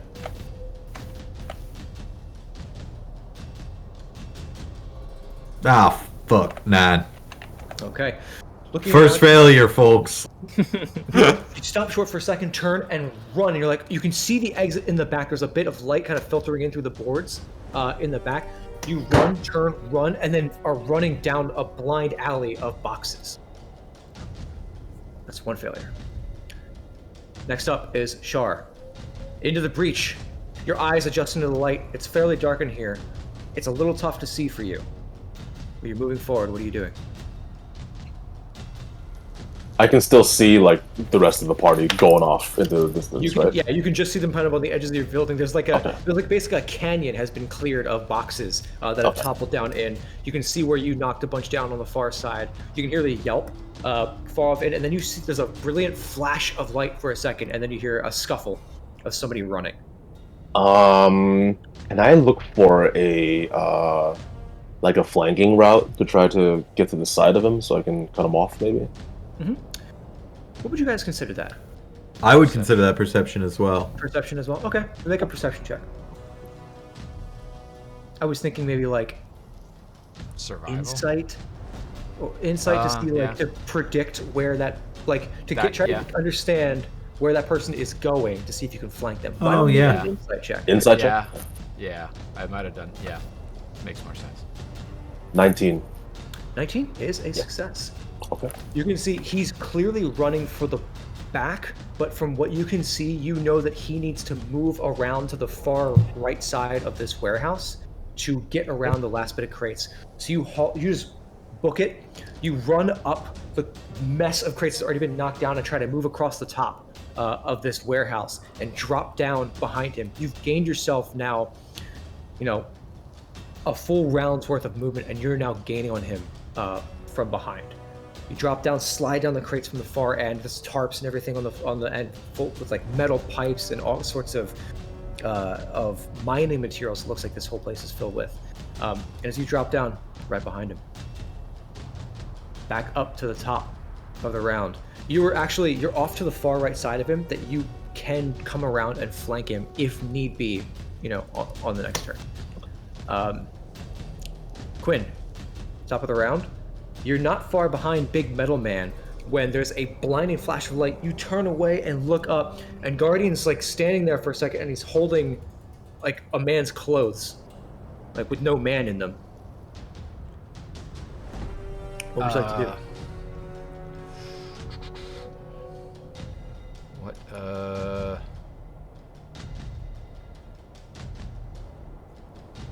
I'm gonna try to fade off into the shadows and get ahead of him. Okay, make a stealth check.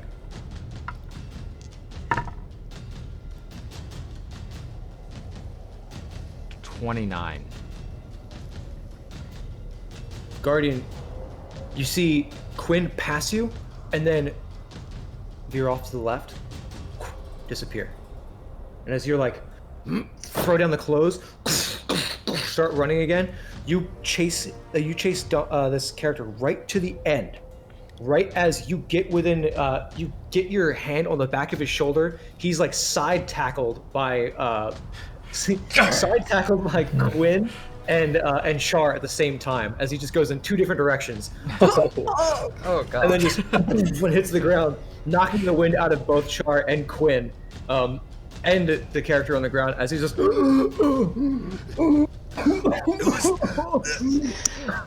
Floofy's gonna dogpile. Literally, dog pile. And I'll be like, I can hear you. Marco! So you guys all get to the end of the. Good job, guys. Fucking nailed it. As you guys get to the very end of the warehouse, now you can see the door has been opened as an escape route. It looks like he would have disappeared off into the sunshine. You guys kind of you pull Cuin off, Guardian. You pull Cuin off. You pull Char off. And Floofy just kind of clamps down on his arm, and you see the greasy-haired, dirty-faced, tired Dantes Gerard. He says, I'm gonna find my way back to the group. Yeah. He says, "I thought you were going to kill me. It's good to see a friendly face or two." So might. And then he looks. Still might. Char. Yeah. Kick him in the stomach. Oh. All right. I suppose I deserve that. I'm glad to see you made it out of there okay. No hard feelings? right? Oh, that hurts. What's going on? I don't know. Can I maybe have my clothing back first? Look, he's just like basically in boots and breeches. You No, kind of don't get to negotiate terms here. Hey, Char, he's got some boots. I tear him off and I like throw him off into the darkness.